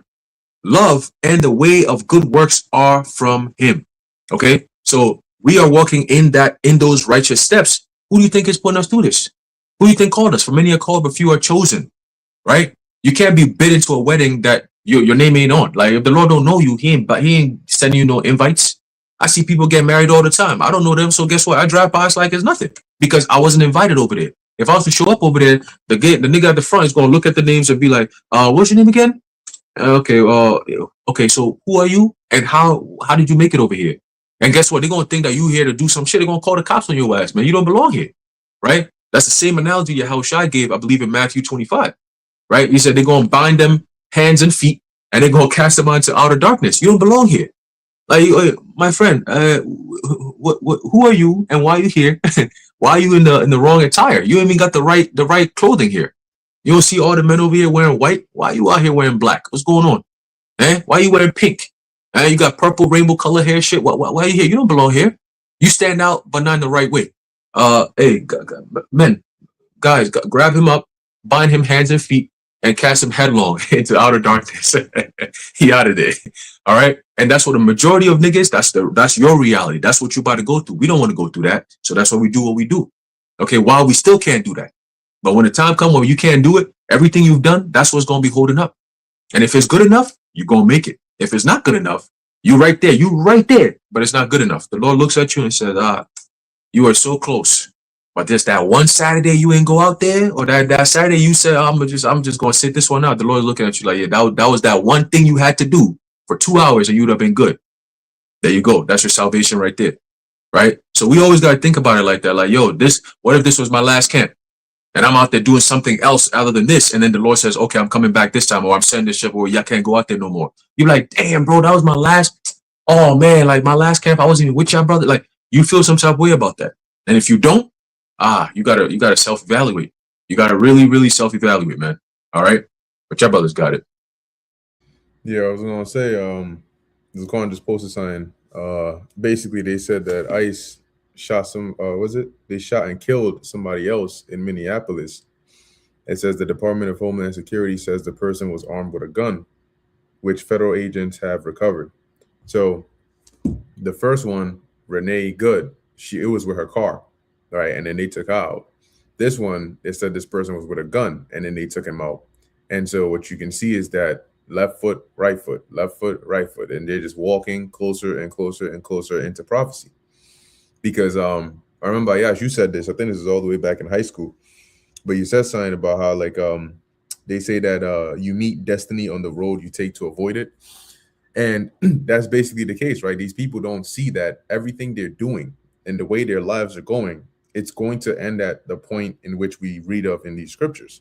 All right, that's just the gist of it. When you watch a movie trailer, you're going to see that scene in the movie at some point. The scene you saw in the trailer was from the movie.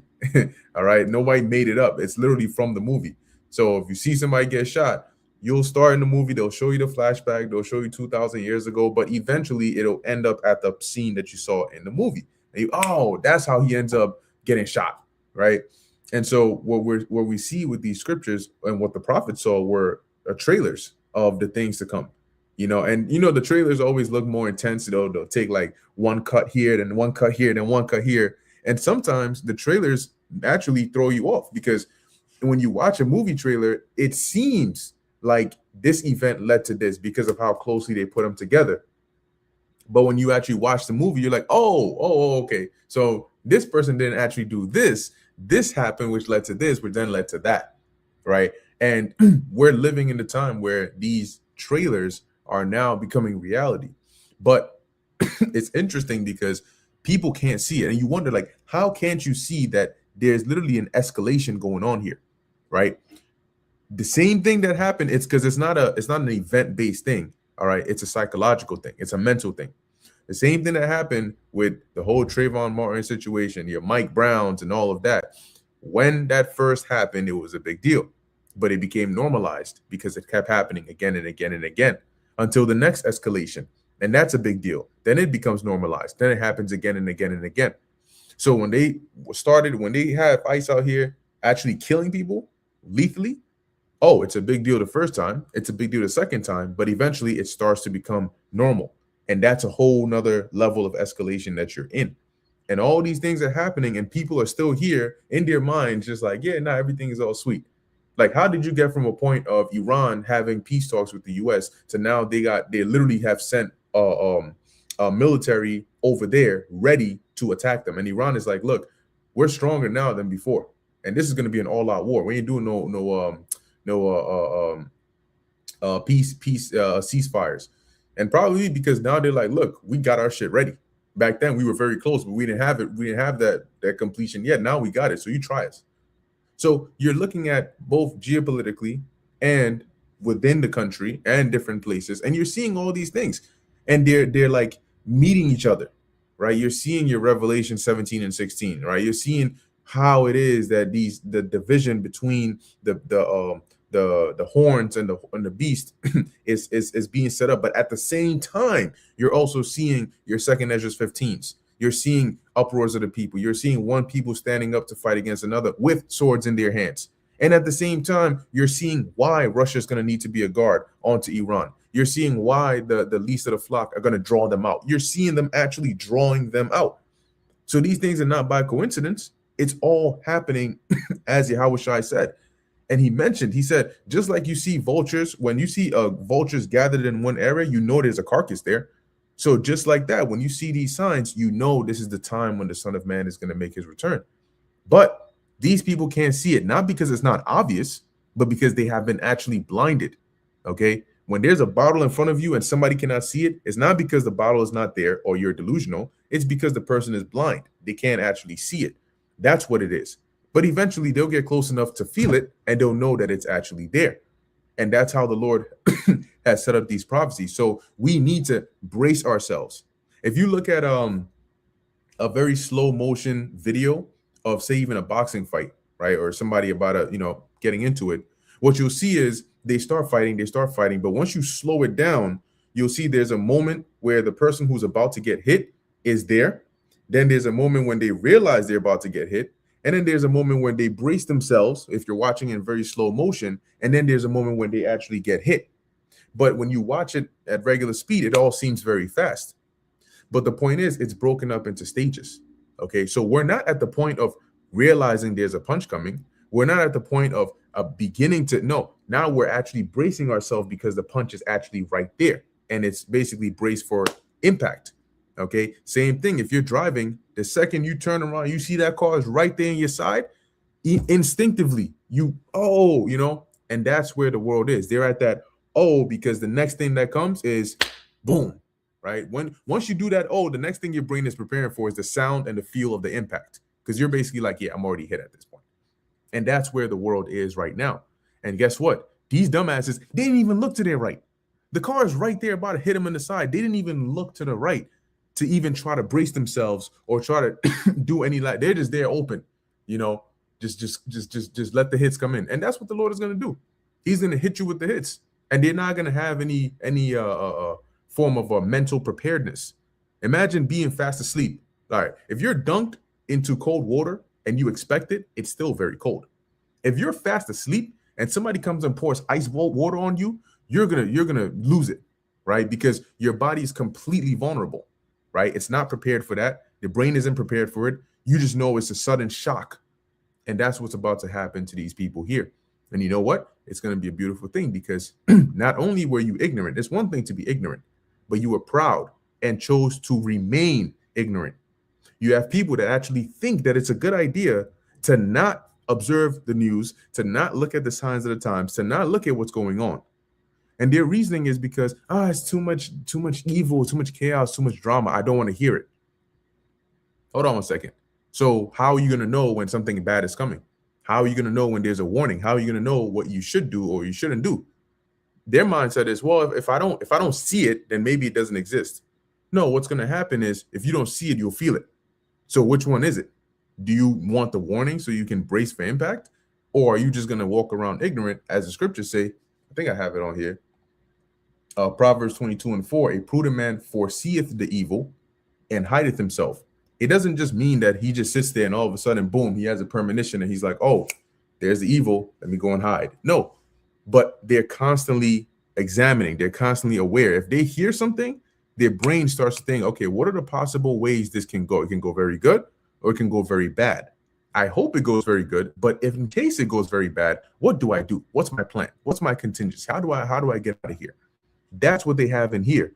So it's not that they're going in there hoping for bad, but they're going in there prepared in case things go bad. So they can foresee the evil. Where there is no evil, they anticipate. What if there was evil? What would I do? If there was evil, how would it happen in this situation? What would I do? And how do we do that? Through the Holy Scriptures. And we know there's evil coming. And we know the only thing to do is to, and that's how the Lord made it. He made it very easy. He didn't say there's 10 things to do, 15 things to do, 200 things to do. He said there's just one thing to do. Just believe on me. Believe me and serve me. Look at how easy that is. As opposed to if you had to go and learn how to shoot a gun, you had to go and take self-defense classes, you had to go and learn how to survive. Do you know how long it takes to learn which herbs are poisonous and which ones are not? Where to sleep and where not to sleep? How to know and how to track an animal? Where is a safe place to go? Because you may say, I'm gonna run into the woods, and you end up in somebody's backyard somewhere, wondering where the deer are at. Ain't no deer. You in somebody's backyard.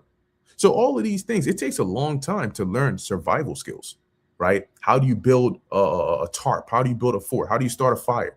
You know, how do you treat a certain wound? All of these things, the Lord didn't say, go and learn that. Don't worry about that.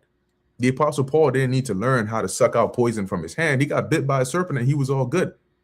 So we don't need to worry about those. We just worry about one thing, which is much easier than spending 5 years of your life about survival tactics, and then all hell breaks loose and you get shot. All that's out the window, right? So the Lord just said, look, focus on this. Learn the word, eat the roll, and go and teach the house of Israel. That's all you got to do. And that's why the Lord gets frustrated, because he's like, yo, hold on. You do more difficult and more strenuous things every single day for less. And I'm telling you to do this. My yoke is not heavy, right? My burden is not heavy. Just come and serve me, and I'm going to give you more, and I'm going to take care of the rest. And you're making excuses for that? So you know what the Lord is going to say? You know what? I don't want you. I thought that you might have had hope. And what's that scripture? I forgot what scripture it says, but he told Israel that you have not, as it were, forsaken me, but yourselves. The Lord doesn't do this for him. He does this for us, right? Like Job's friend told him, he said, when you're righteous, do you think you're righteous for the Lord?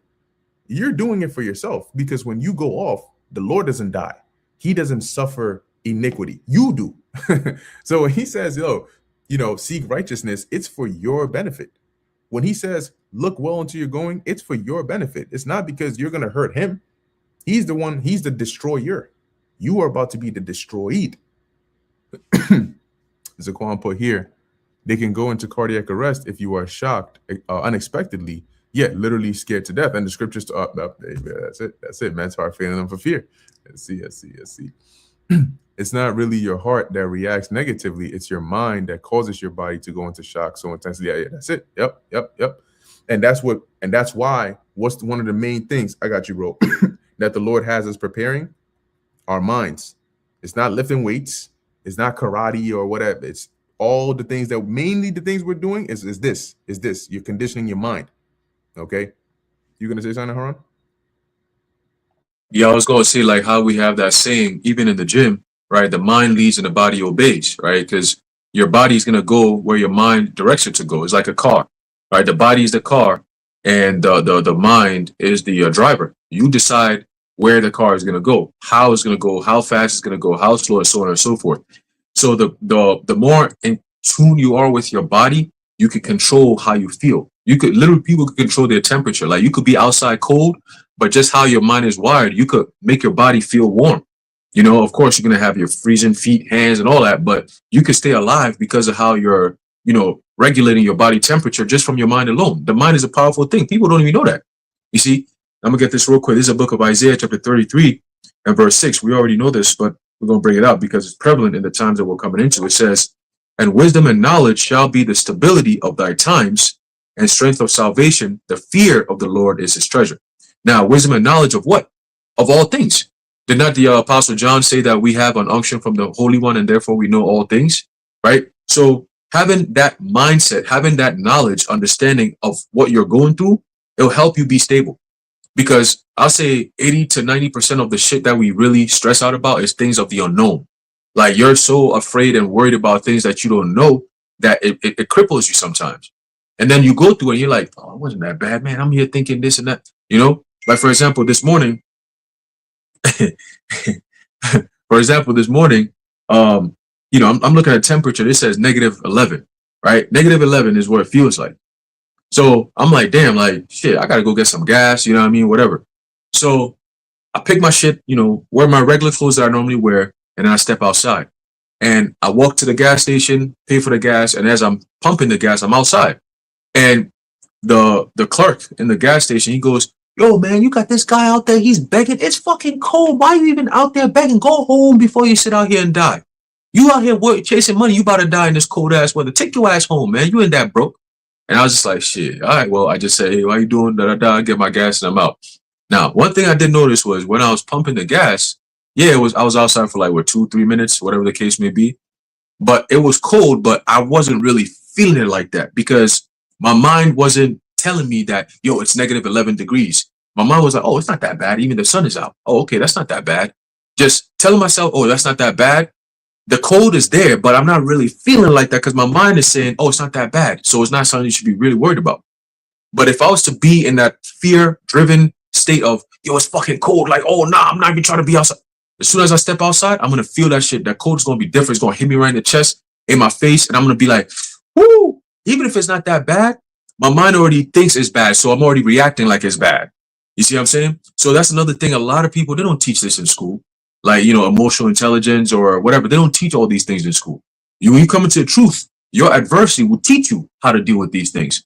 Because you quickly realize that, damn, like, if I don't figure some shit out of this, I ain't got no way out of this. And by figuring it out, who you going to go to? The Lord. Okay? My job that I do, man, listen, whether it's cold, whether it's hot, whether it's snowing, whether it's raining, whatever the case may be, it could be negative 30 degrees. If there's work, we going to be out there. Right? And I think about that. I'm just like, shit. Imagine being out there in this freaking cold, and especially if it's windy. Boy, look at here, man. Man, shit, bro. You be regretting it. That's when you really hate your job. You like, fuck, man, I got to be outside in this cold ass weather. I was telling my brother this morning.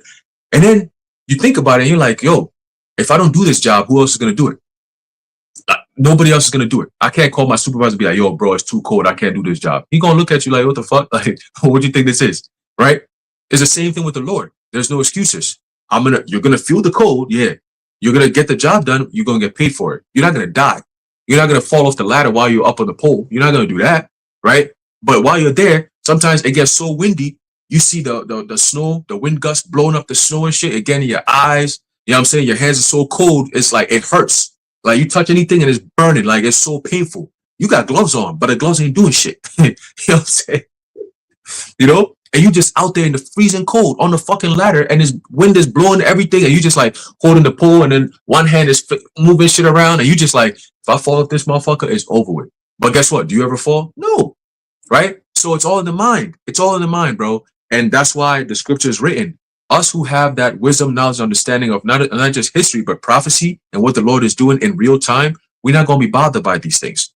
We're going to understand, okay, it's happening, but it's not coming for me, right? Or it's not coming for us. And even if it does, the Lord's going to take care of us in that storm, right? Imagine being shielded when there's a big storm, like a hen shielding over her chickens, right? You're going to be protected regardless. And guess what? If a snake comes around, try to get you, the hen is going to get up and she's going to fight back against that snake, man.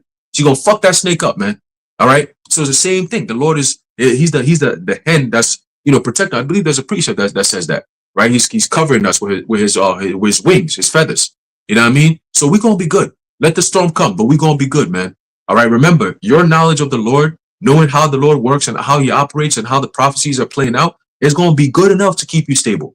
Right? When you got people getting shot up, beat up, stomped out, fucked up, well, that's judgment. I'm not going to face that kind of judgment. You know what I'm saying? Because I didn't put myself in that situation for the Lord to have me as that kind of target. Right? But he's going to definitely be targeting people. Right? It's already written. It's Ezekiel 9, the 9th chapter, the 4th verse on down, that there's going to come a time where everyone's going to get got, except those who are marked from destruction. You're given that mark of exemption from that judgment. There's people like that on this earth, right? And they're known as the elect. We claim ourselves to be the hopeful elect because we hope to be that people that elect, right? And we do everything in the stead of those elect people. So when the time comes for the Lord to deliver the elect, who do you think he's going to be delivering? Those who've been doing what the elect will be doing. You see what I'm saying? They believe in the Lord. They live their lives according to the ways of the Lord. They're always sacrificing themselves for the Lord, right? What do you think the Lord's going to do? He's going to look out for you, man. All right, he's going to look out for you. So don't think your sacrifices are going for nothing. Okay? The Lord is not going to forget your labor of love. Keep on going, and brace yourselves. All right? I think somebody has something to say. Yep, I just got it. Yeah, I wasn't done with my point. Let me get back to my precept. So what I was saying was, but just like the brother said, right? Basically everything that Haran was just saying, ties all right back in, right? Because you gotta, and you mentioned something about the mindset. Like you can be out in like suboptimal weather, but if nobody ever told you how cold it was, and you just go out there, the day before might have been cold, today might have been colder, but that's just in your mind. Oh, it's a little colder today, until they tell you, oh, yo, it's dangerously cold. Oh, it's like yo, this is deadly. Then all of a sudden, oh shit, oh my gosh, I came home and now I'm sick. It's kind of like a fine line with like the whole placebo effect, right? What your mind thinks. If something is not scary and people make it a big deal, eventually you become scared of it, right? Oh shit! Like I remember back in Ghana, life was different, right? It was like you're more around nature. So you would see a snake, you would see a scorpion, and it's not that big of a deal because people didn't make said that big of a deal about it over there. You see a scorpion, get a stick, bam. You see a snake, get a stick, bam, right? Here, they see a roach and they tweaking. They see a rat and they're tweaking. Let alone a freaking they see a tiny ass snake and they're losing their minds. Stay around that long enough, you'll start to fear snakes because of how other people fear it. Now all of a sudden you're like, but I grew up around them. Why the hell is it now I see it and I'm like, oh shit, yo, that's not, you know what I'm saying? Like, that's not how, but that's because of the mindset. And Esau capitalizes off of that and puts that upon people. So you have to always keep that in mind. It doesn't matter what all these people are thinking and saying, it's what the Lord has set up. And I was thinking about this as well, how you can tell somebody a lie, but based on how you tell it to them, they might actually believe it themselves. Somebody could be actually a crappy person. They could be a piece of ish person and they themselves know it. And then one person tells them one day, they do something polite for them. And the person says, yo, you know what? You're actually a pretty stand-up guy. And this dumbass is going to sit there and think, hey, you know what? I am a pretty stand-up guy. Then their brain starts to look for examples and reasons as to why they actually are a stand-up guy. Yeah, all these people saying I'm a crappy guy. No, that's not true. I'm a stand-up guy because of flattery. You can tell somebody a lie about themselves in a flattering way, and they'll actually start to think that it's true. Yo, you're actually very strong. No, you're not. You weak as shit. But yeah, you know what? I might be putting on some. Yeah, you can see that, right? You see the little triceps come. No, it's not triceps. It's a little fat that's on the back of your hand. That's not triceps, bro. That's fat on the back of your hand. But because they hype you up. That's what they say. They hype you up. Then you walk around thinking you got good shit, and it's not. No, it's not good shit. So it's interesting how the mind works, right? Like Imnah said, if the mind can conceive, right, and believe it, then it can achieve it. It works in both ways, in the reverse and in the inverse and the opposite of that. But the precept I had here, finishing off with that precept, Proverbs 22:3, a prudent man foreseeth the evil and hideth himself. Now here's like a real life example. We see like the situation with that just happened now, right? They said ICE killed somebody else in Minneapolis, same area. Again, we see that that's an escalation. The second Trump came out here talking about he's going to send troops to the cities, it wasn't a doubt in our minds that, oh, then you're just going to undo it. No, they're still here. Yeah, they had, oh yeah, we're going to withdraw them from here. And now they're in Minneapolis doing worse things than they were in Washington. So we knew it's going to get worse. So what does that mean for us? Okay, make sure you're on point. Continue to serve the Lord. Don't mess around. Don't jeopardize your salvation because you're going to need it. So as we see things escalate more and more, we know eventually they're going to go door to door, and eventually they'll come to a city near you and then your city, and maybe they might come to your house. So when you anticipate that, you pray to the Lord, you fast, you do all the things the Lord requires. So when that time happens, you can be hidden.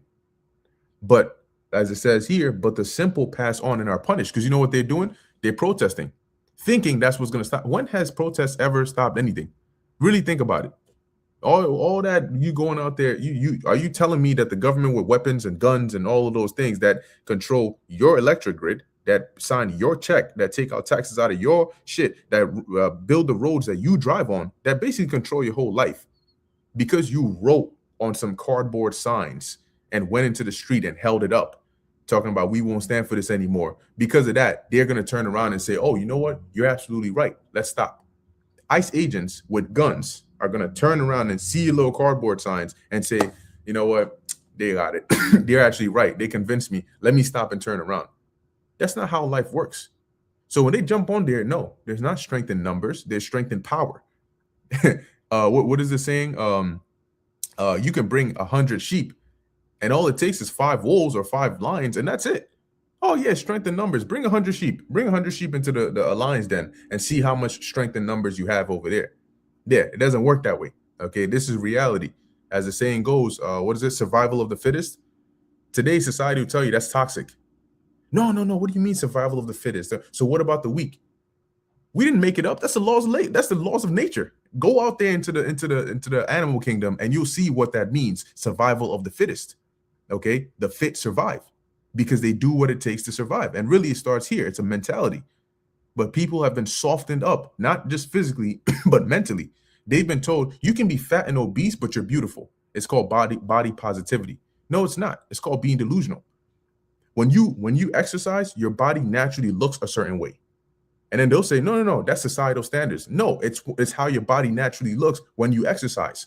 Okay, and when you stay healthy. But they'll tell you, no, it's okay. Eat the Twinkies, enlarge your back. You know what I'm saying? Continue to consume these foods, right? Devour that plate. And it's okay because somebody's going to find you beautiful. That's a damn lie.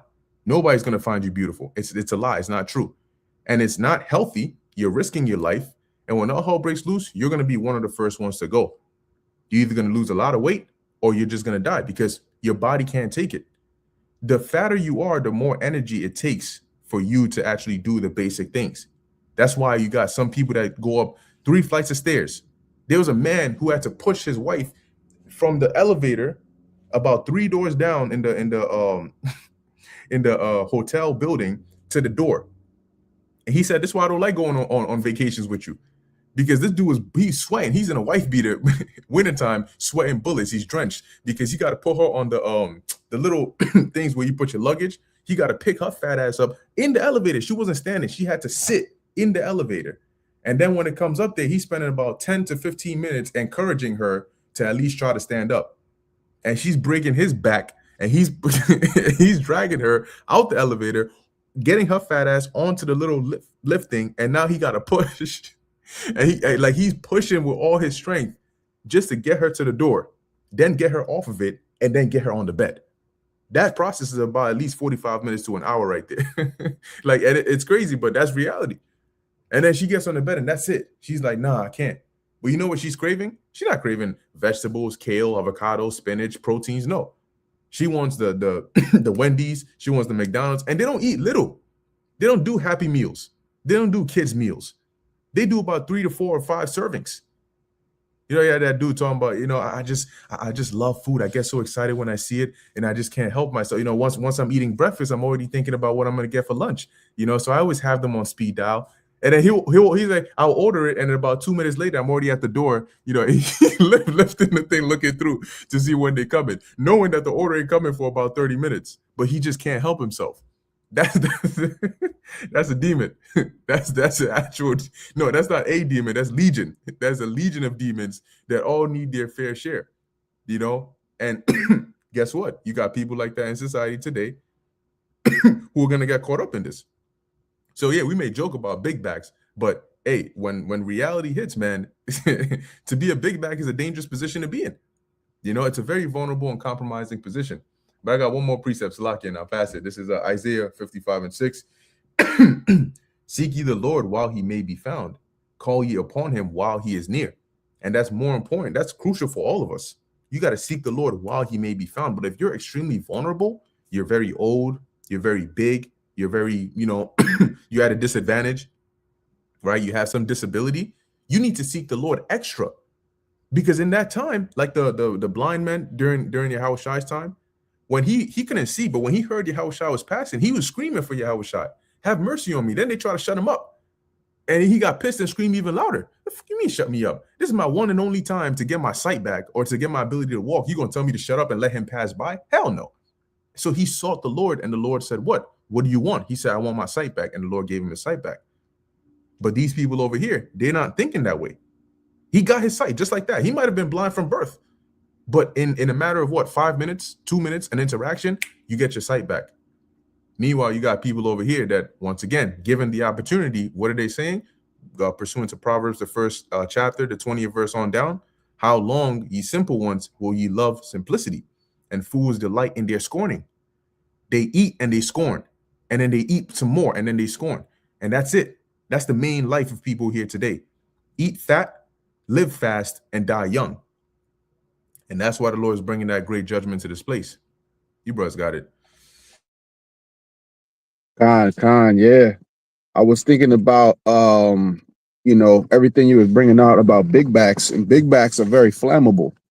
They're very flammable, and they're gonna be ripe for that fiery judgment. They're gonna burst into flames, man. Like all of that oil, that fat, that's just gasoline. You might as well douse yourself in gasoline, and I was just meditating on that whole thing because America is known for having the most enlarged backs of everybody. America's known for that. Babylon the Great is known. It's well known. Other nations make fun of America on the basis of that. And it just goes to show, I was thinking about, I was meditating on this a lot just now. And Habakkuk says that they can never be satisfied. All right? Never be satisfied. That's an example. Now you look at the bankers, they might look frail like Jacob Rothschild, but spiritually they're gluttonous. Spiritually they're fat. Spiritually it's like an obese man, And that is just a reflection of the nature of America itself, man. Gluttony, consumption, consume.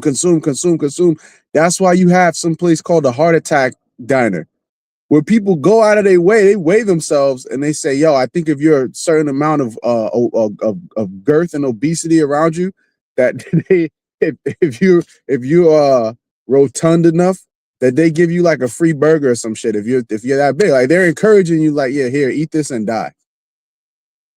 Okay. So that's just an example of the gluttonous nature of America, Babylon the Great, man. Some of these big backs, they so big, they'll go outside right now, butt ass naked. They won't even feel the cold, man. All that blubber they got on them, But I wanted to bring this up too, in reference to Aharon's point earlier, about going out in the cold and not feeling it. And that, and as Zaquan also mentioned, dealing with the mind, your mindset, this truth, having the mindset of this truth is like a coat. Having the mindset of this truth is like having a winter hat on. Having the mindset of the truth is like having the gloves. I see people in this parking lot where I'm at now, they're running frantically to go get all these different things. This truth is like the salt that takes the ice. This truth is like the salt that takes the ice off the ground so you don't slip and bust your ass. All right? Hey, the scripture says that he'll enlarge my steps, right? All these people going to grab the salt, you still going to slip and bust your ass, all right? Whether you do it physically or spiritually, you're going to take a spill. You're going to take a fall, man. But the Lord has enlarged our steps, man. All right? So this truth is like the salt that they put in on the ground to stop the ice from forming. This truth is like the snowblower that, clears the way, clears a path for you through the icy tundra that's about to come. All right. This truth is this truth is everything, anything, whatever you need it to be, wherever you need it to be, whenever you need it to be. That's what this truth is. It can do all things. It can suffice all situations. That's the spirit of Yahweh Ba'ashem Yahweh Shai, man. And another thing I was thinking about is when you have the right mindset, you know how to do things in the cold, like breathe properly. People, they'll be breathing through their mouth. And when you breathe through your mouth, your body's like a furnace. When you release all of the heat through your mouth, you become colder quicker. And then when they start to panic because it's cold, they start breathing through their mouth more, and then they're going to lose more heat. When the real way to do it is to breathe through your nose, because you don't give away so much heat when you breathe through your nose. You inhale enough oxygen and you exhale enough oxygen. And then you breathe through your belly too. So you get a deep breath. The cold air that comes in converts into heat as it's all the way deep in your body. And then when you release it, it's the cold air that just entered. Now it's heated up. But when you constantly breathing through your mouth, in the show Stranger Things, they mock people who are mouth breathers. And that's most people, Not to say like, listen, some of us, you might breathe through, you can breathe through your mouth, but I'm saying in a situation where you're in the winter, there's a certain way to even breathe. And then think about the breath of life. Think about the spirit of the Lord. That's us knowing how to breathe. That's us knowing how to move. That's us maintaining our calm and certain wisdom that the Lord has us apply to where these different situations is not going to affect us, man. You could be in the brick ass cold and the Lord have you feeling warm. You know, you could be out in the beaming sun and the Lord make you feel, like you're not going to pass out. You calm, cool, collected. All right. So I just wanted to speak on how the Lord, the Spirit of the Lord can do many different things depending on the situation, and it's adaptable to every situation. And I got a quick quote because brothers speaking about the mind, and it's events do not affect men, but how we view them. You can't always control what happens, but you can control how you interpret it. And based on your interpretation, that would determine your emotional state. See, the mind is a funny thing. It tends to create more pain than life itself, unless you train it, and you train that ultimately in the truth. You know. And another quote I have is we often struggle in imagination than reality. I believe that's it. Right, Bakar? All right. Yeah. Okay. And that is like most of our stress doesn't come from what's actually happening. It comes from like the what ifs, what might happen, what could go wrong, what we fear others think. Your mind can literally torture you with a fake future that would never arrive. And then when that real moment comes, it's often like way shorter, less intense, and way more manageable than you ever imagined. That's it. That's right. That's right. That's right.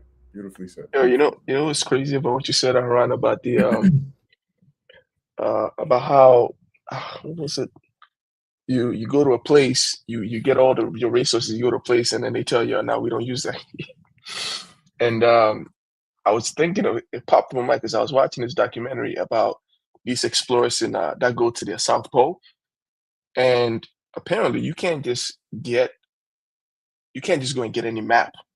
You can't even get a map that was used last year because the terrain is always changing. It's completely ice. It shrinks, it grows. There are new mountains here and new mountains. So you gotta really make sure that you have the exact one. Because you go over there, you get lost, you fucking die. You understand? So I'm thinking of it like, damn, this is pretty much like a perfect analogy to the truth. Because the Most High, I believe brother said how the Lord really tests our resolve by exposing us to all these different ideologies and different mindsets and having us around people who choose to be asleep, or like you're saying, people who actually believe it's a good idea not to watch. And the Lord has around all these things to see if there's anyone who can actually corrupt his men, And so you consider this terrain, and then you want to find a one true thing that can take a man through from this side of a heathen kingdom to the next side, which is the kingdom of heaven. And you find out that you got to have the exact right one, which is what? The knowledge of Yahweh Shemashai. In fact, you can't just even get down with anyone who says they know the Bible. You can't even get down with anyone who says he's a Christian. You can't even get down with anyone who says he gets down with he knows the Bible, he's an Israelite. You got to find the exact right one. Otherwise, you get lost in, and at the end of the day, you perish. So it was actually very spiritual how you brought that out, because it popped in my head like, yo, it's exactly. And this is one of the things where when I find certain things like this, I'm like, yo, people are actually really intelligent. I think they just want to be fucking idiots. But when it comes to matters of the Lord, they just want to be ignorant. They will tell you, yo, this don't make any sense. But I'm like, yo, everything around you is exactly like if it makes sense here, it should make sense on this side. People always want to talk about 613 commandments. How can you bring 613 commandments? The American laws have tens of thousands, over 20,000 laws. It's so much so that the federal government itself has lost track of it. I never heard a motherfucker like that complaining about the government. They've never said, well, how can I live in this kingdom? How can I follow the laws if there were tens and thousands of laws codified that I'm most likely breaking every day? They never complain about that. But when it comes to matters of the Lord, and even the 613 commandments, you don't even have to follow everything, right? Most of it are specific to factions that you belong to, right? Whether you're a woman, whether you are a priest, right? Whether you're a father, a child, a lot of these things don't even, and it's like they or even like before you said people work for more, people do a lot more for less things. And I saw a video where this woman actually stand there and he got sprayed literally a fucking pepper spray beneath her membranes. You like just it's a military training. You gotta fucking pry your eyes open and I'll have someone stand there and aim for your eyes, and then they take walk around and throw punches. And she's doing backflips and doing all these shit. She's like in pain. She did all of that for the military and like for nothing. You know what I'm saying? So people, but then when you tell them, go serve the Lord, but it's a really simple thing. Just study to show yourself approved and pass on the knowledge, teach the truth, and believe in Yahweh Hashem Yashai. It's actually very simple than going out into boot camp. And people don't know this about the military, but a lot of people go into the military and they come out with like bone issues and shit because they push your body to the limit. A lot of people don't actually get to make it to join the ranks. They come in and you can't sue the military. You can't regain the time you lost in them, all the years, all the time that you could have learned a different skill and got an office job. You can't get any of that back. You go over there, you a veteran, and you end up in you homeless. None of that. You know what I'm saying? But then they don't want to complain about the kind of world that they're living in. But the brother quoted, "Take my yoke upon you because it's easy." People don't want to understand that. So really, they have the ability to be okay with the logic of this world, but it's just that they want to make themselves enemies with the Most High. That's why the scripture says that what? Ye are of your father the devil. And Esau's mentality is that the Most High ain't good enough to be. He wants to replace the Most High. So everything about the Most High, he wants to be against. When you like, sometimes when you want to be an asshole to somebody, sometimes you agree with them, but I seem like I ain't gonna agree with you. We're gonna talk it out. Yo, bro, I know you know what to do. I don't know what you mean. And sometimes, we used to do that back in high school. Yeah, exactly. Just to spite someone, just to spite him. And that's what this world really is doing. So I get why I think at some point in this truth, I was always caught up on, I have to, like, what am I doing wrong that somebody doesn't really get the truth? Like, how can I explain this? How can I prove this? And then later on, the apostles saying, yo, man, don't be spending, and even brothers and Zaquan was saying, don't spend your time with these niggas. They will never, ever understand because they are like a different, you be speaking a different kind of language. It's like talking to a brick wall. You know what I'm saying? Nothing is going to get through because they have chosen to make themselves enemies with the Lord. And that's why the Lord is going to destroy them. Because really they have the ability to grasp all these things, but they just don't. They just hate the Lord. They want to be against the Lord. They want this kingdom over the kingdom of the Heavenly Father. And it's just that's just it, Yeah, I got one last precept for you based on what you just said. And if brothers don't got anything else, we can wrap it up. But you mentioned about them being like they're not like idiots, but they just choose to be dumb when it comes to serving the Lord. This is Jeremiah 4:22. For my people is foolish. They have not known me. They are sottish children. They have none understanding. They are wise to do evil, but to do good, they have no knowledge. So just as the brother was saying, when you actually look at the folly that Jake does, a lot of it is it's mesmerizing in a wicked sense because of how creatively wicked it is. Like that somebody could think, yo, I'm gonna take nobody looks at a raccoon and thinks it's appetizing, but Jake can make it look good. That's crazy work. You take a raccoon and skin it and cook and spice it up and dip it in the sauce and zip it, you know what I'm saying? And just put it on the screen and all that shit. It's like, yo, hey, put the little seasoning on it. And then they'll actually have somebody look at that like, damn, yo, that raccoon, I mean, now you're looking at raccoons differently, they're wise to do evil. When it comes to evil, they will think of 1,000,001 ways to do it perfectly and convince you that you should come and join them and do it, But when it comes to the like it says, the work of the Lord or to do good things, they become slow of mind. All of a sudden, wait, so how you do? I gotta read the book. Like I gotta sit down and read it though. It says thou. What does that even mean? Nah, bro, this is too much. What, bro? You'll sit down and read a freaking 50-page novel on how to go and rob somebody and steal their weapons and shoot. Like they'll sit down and come up with a plan. Like if you listen to this guy T Grizzly. This guy is a dumbass genius at the same time. Like his music goes into the wicked shit he's done, but his reasoning and logic in it is actually sound, but in wickedness. You know, he's like, I ended up here. I had to do this. I told this guy this, but I wasn't going to pay him. I walked away on this dumbass. Then I went here. Then I went this. Then this girl bailed me out. But you know, if she sold me out once, then she might do it again. I can't kill her now, but I do it later. Damn, nigga, like you a mastermind, but at wickedness. You know, and he's just like, damn. But when it comes to righteousness, like if you took that and applied that here, look at how much more productive you would be. But no, they want to apply it to wickedness. You know, that's the domain they want to excel at. You know, I'm a killer. I got a couple killers. Why? Well, hey, but going back to the point you made, Ayash. Hey, like the hip hop world that they push this whole, if you ain't been to jail, you ain't got no bodies, that you ain't nobody type shit. Like these other guys that were, I think like a month ago, they were trying to clown brothers, and they were like, "Hey, you were like," they sound like to the example of like you a good kid or something like that. You ain't got no trouble. Yeah. I don't know. I don't remember the exact verbiage, but it was something to that effect. Like, yo, you a good kid. Like you ain't done nothing wrong. Yeah, like why you shot nobody? You haven't been in jail. Yeah, you ain't been in jail. You ain't shot nobody. Like, you know what I'm saying? Like to them, it's like you have to do those kind of things in order to have rep in this society. Shit, if that's the case, then none of us got rep then, right? Fuck out of here.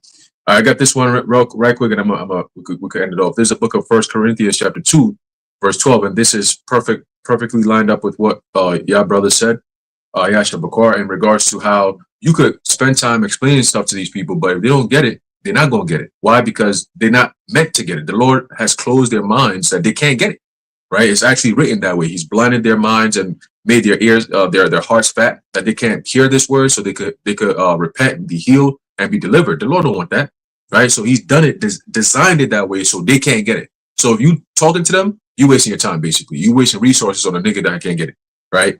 Cast not your pearl to swine, basically. You always got to remember that. There's a book of 1 Corinthians chapter 2, verse 12. It says, now we have received not the spirit of the world, but the spirit which is of the Most High, right? That we might know the things that are freely given to us of the Most High. Okay, that's ultimately the wisdom, knowledge, understanding of the scriptures. Okay, we didn't have to go buy it. The Lord gave it to us freely, right? Freely ye have received, freely ye give, right? So it says, verse 13, it says, which things also we speak, not in the words which man's wisdom teacheth, but which the Holy Spirit teacheth, comparing spiritual things to spiritual. That's why we're always spiritual. Everything that we do, we judge it from the lens of being a spiritual man, not carnal. Okay, because that's not going to really end you up nowhere except for death. Because being carnal is enmity with the Most High, right? A carnal mind is enmity with the Lord, and that's the path to death. Verse 14, it says, but the natural man receiveth not the things of the Spirit of the Most High, for they are foolishness unto him. Neither can he know them, because they are spiritually discerned. When you read that in the NLT, it says, but people who aren't spiritual can't receive these truths from the Most High Spirit. It all sounds foolish to them, and they can't understand it. For only those who are spiritual can understand what the Spirit means. And that's plain as day. All right. So ultimately, the word of the Lord is spiritually discerned and is only given to those who are spiritually minded, meaning the elect. All right. We are in this world, but not of this world. Everything that goes on, as the Apostle John says, that what? The whole world lieth in wickedness. All right. It's all evil, man. It's all wicked. It's all carnal. Okay. But those who are of the elect, you're going to have the spiritual mindset to understand the things that's going on, to know that these are spiritual events. These are not carnal events. These are spiritual events for spiritual outcomes. Okay, and only the spiritual minded are going to actually understand what's going on and actually make it through this spiritual storm. I'm gonna just add that as well, right? Because that's what's coming. Okay, and as it's written in Isaiah 59 and 19, the Lord is going to lift up a standard against, all right, that spiritual storm that's coming. Okay, that storm that's going to make its way over here. The Lord's going to lift up a standard against it.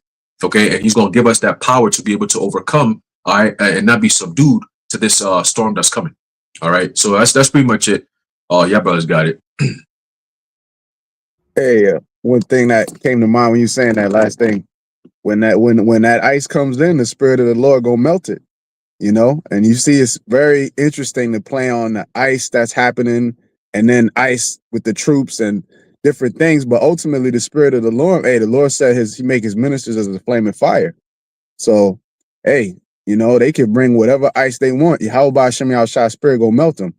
You know, they could come like Sub-Zero, man. We gonna come like Scorpion. All right. That's it. Perfect. Cool. So I think this is we can end it here. Definitely beautiful. The Wadi Yahweh Shai Yahushai for sending us His Holy Spirit. Why, Lord willing, this is edifying camp to the elect. And in closing, we want to give all praises, honor, and glory to Yahweh, Bahasham, Yahushai, Bahasham, Rechak Kodesh. And until next time, Shalom.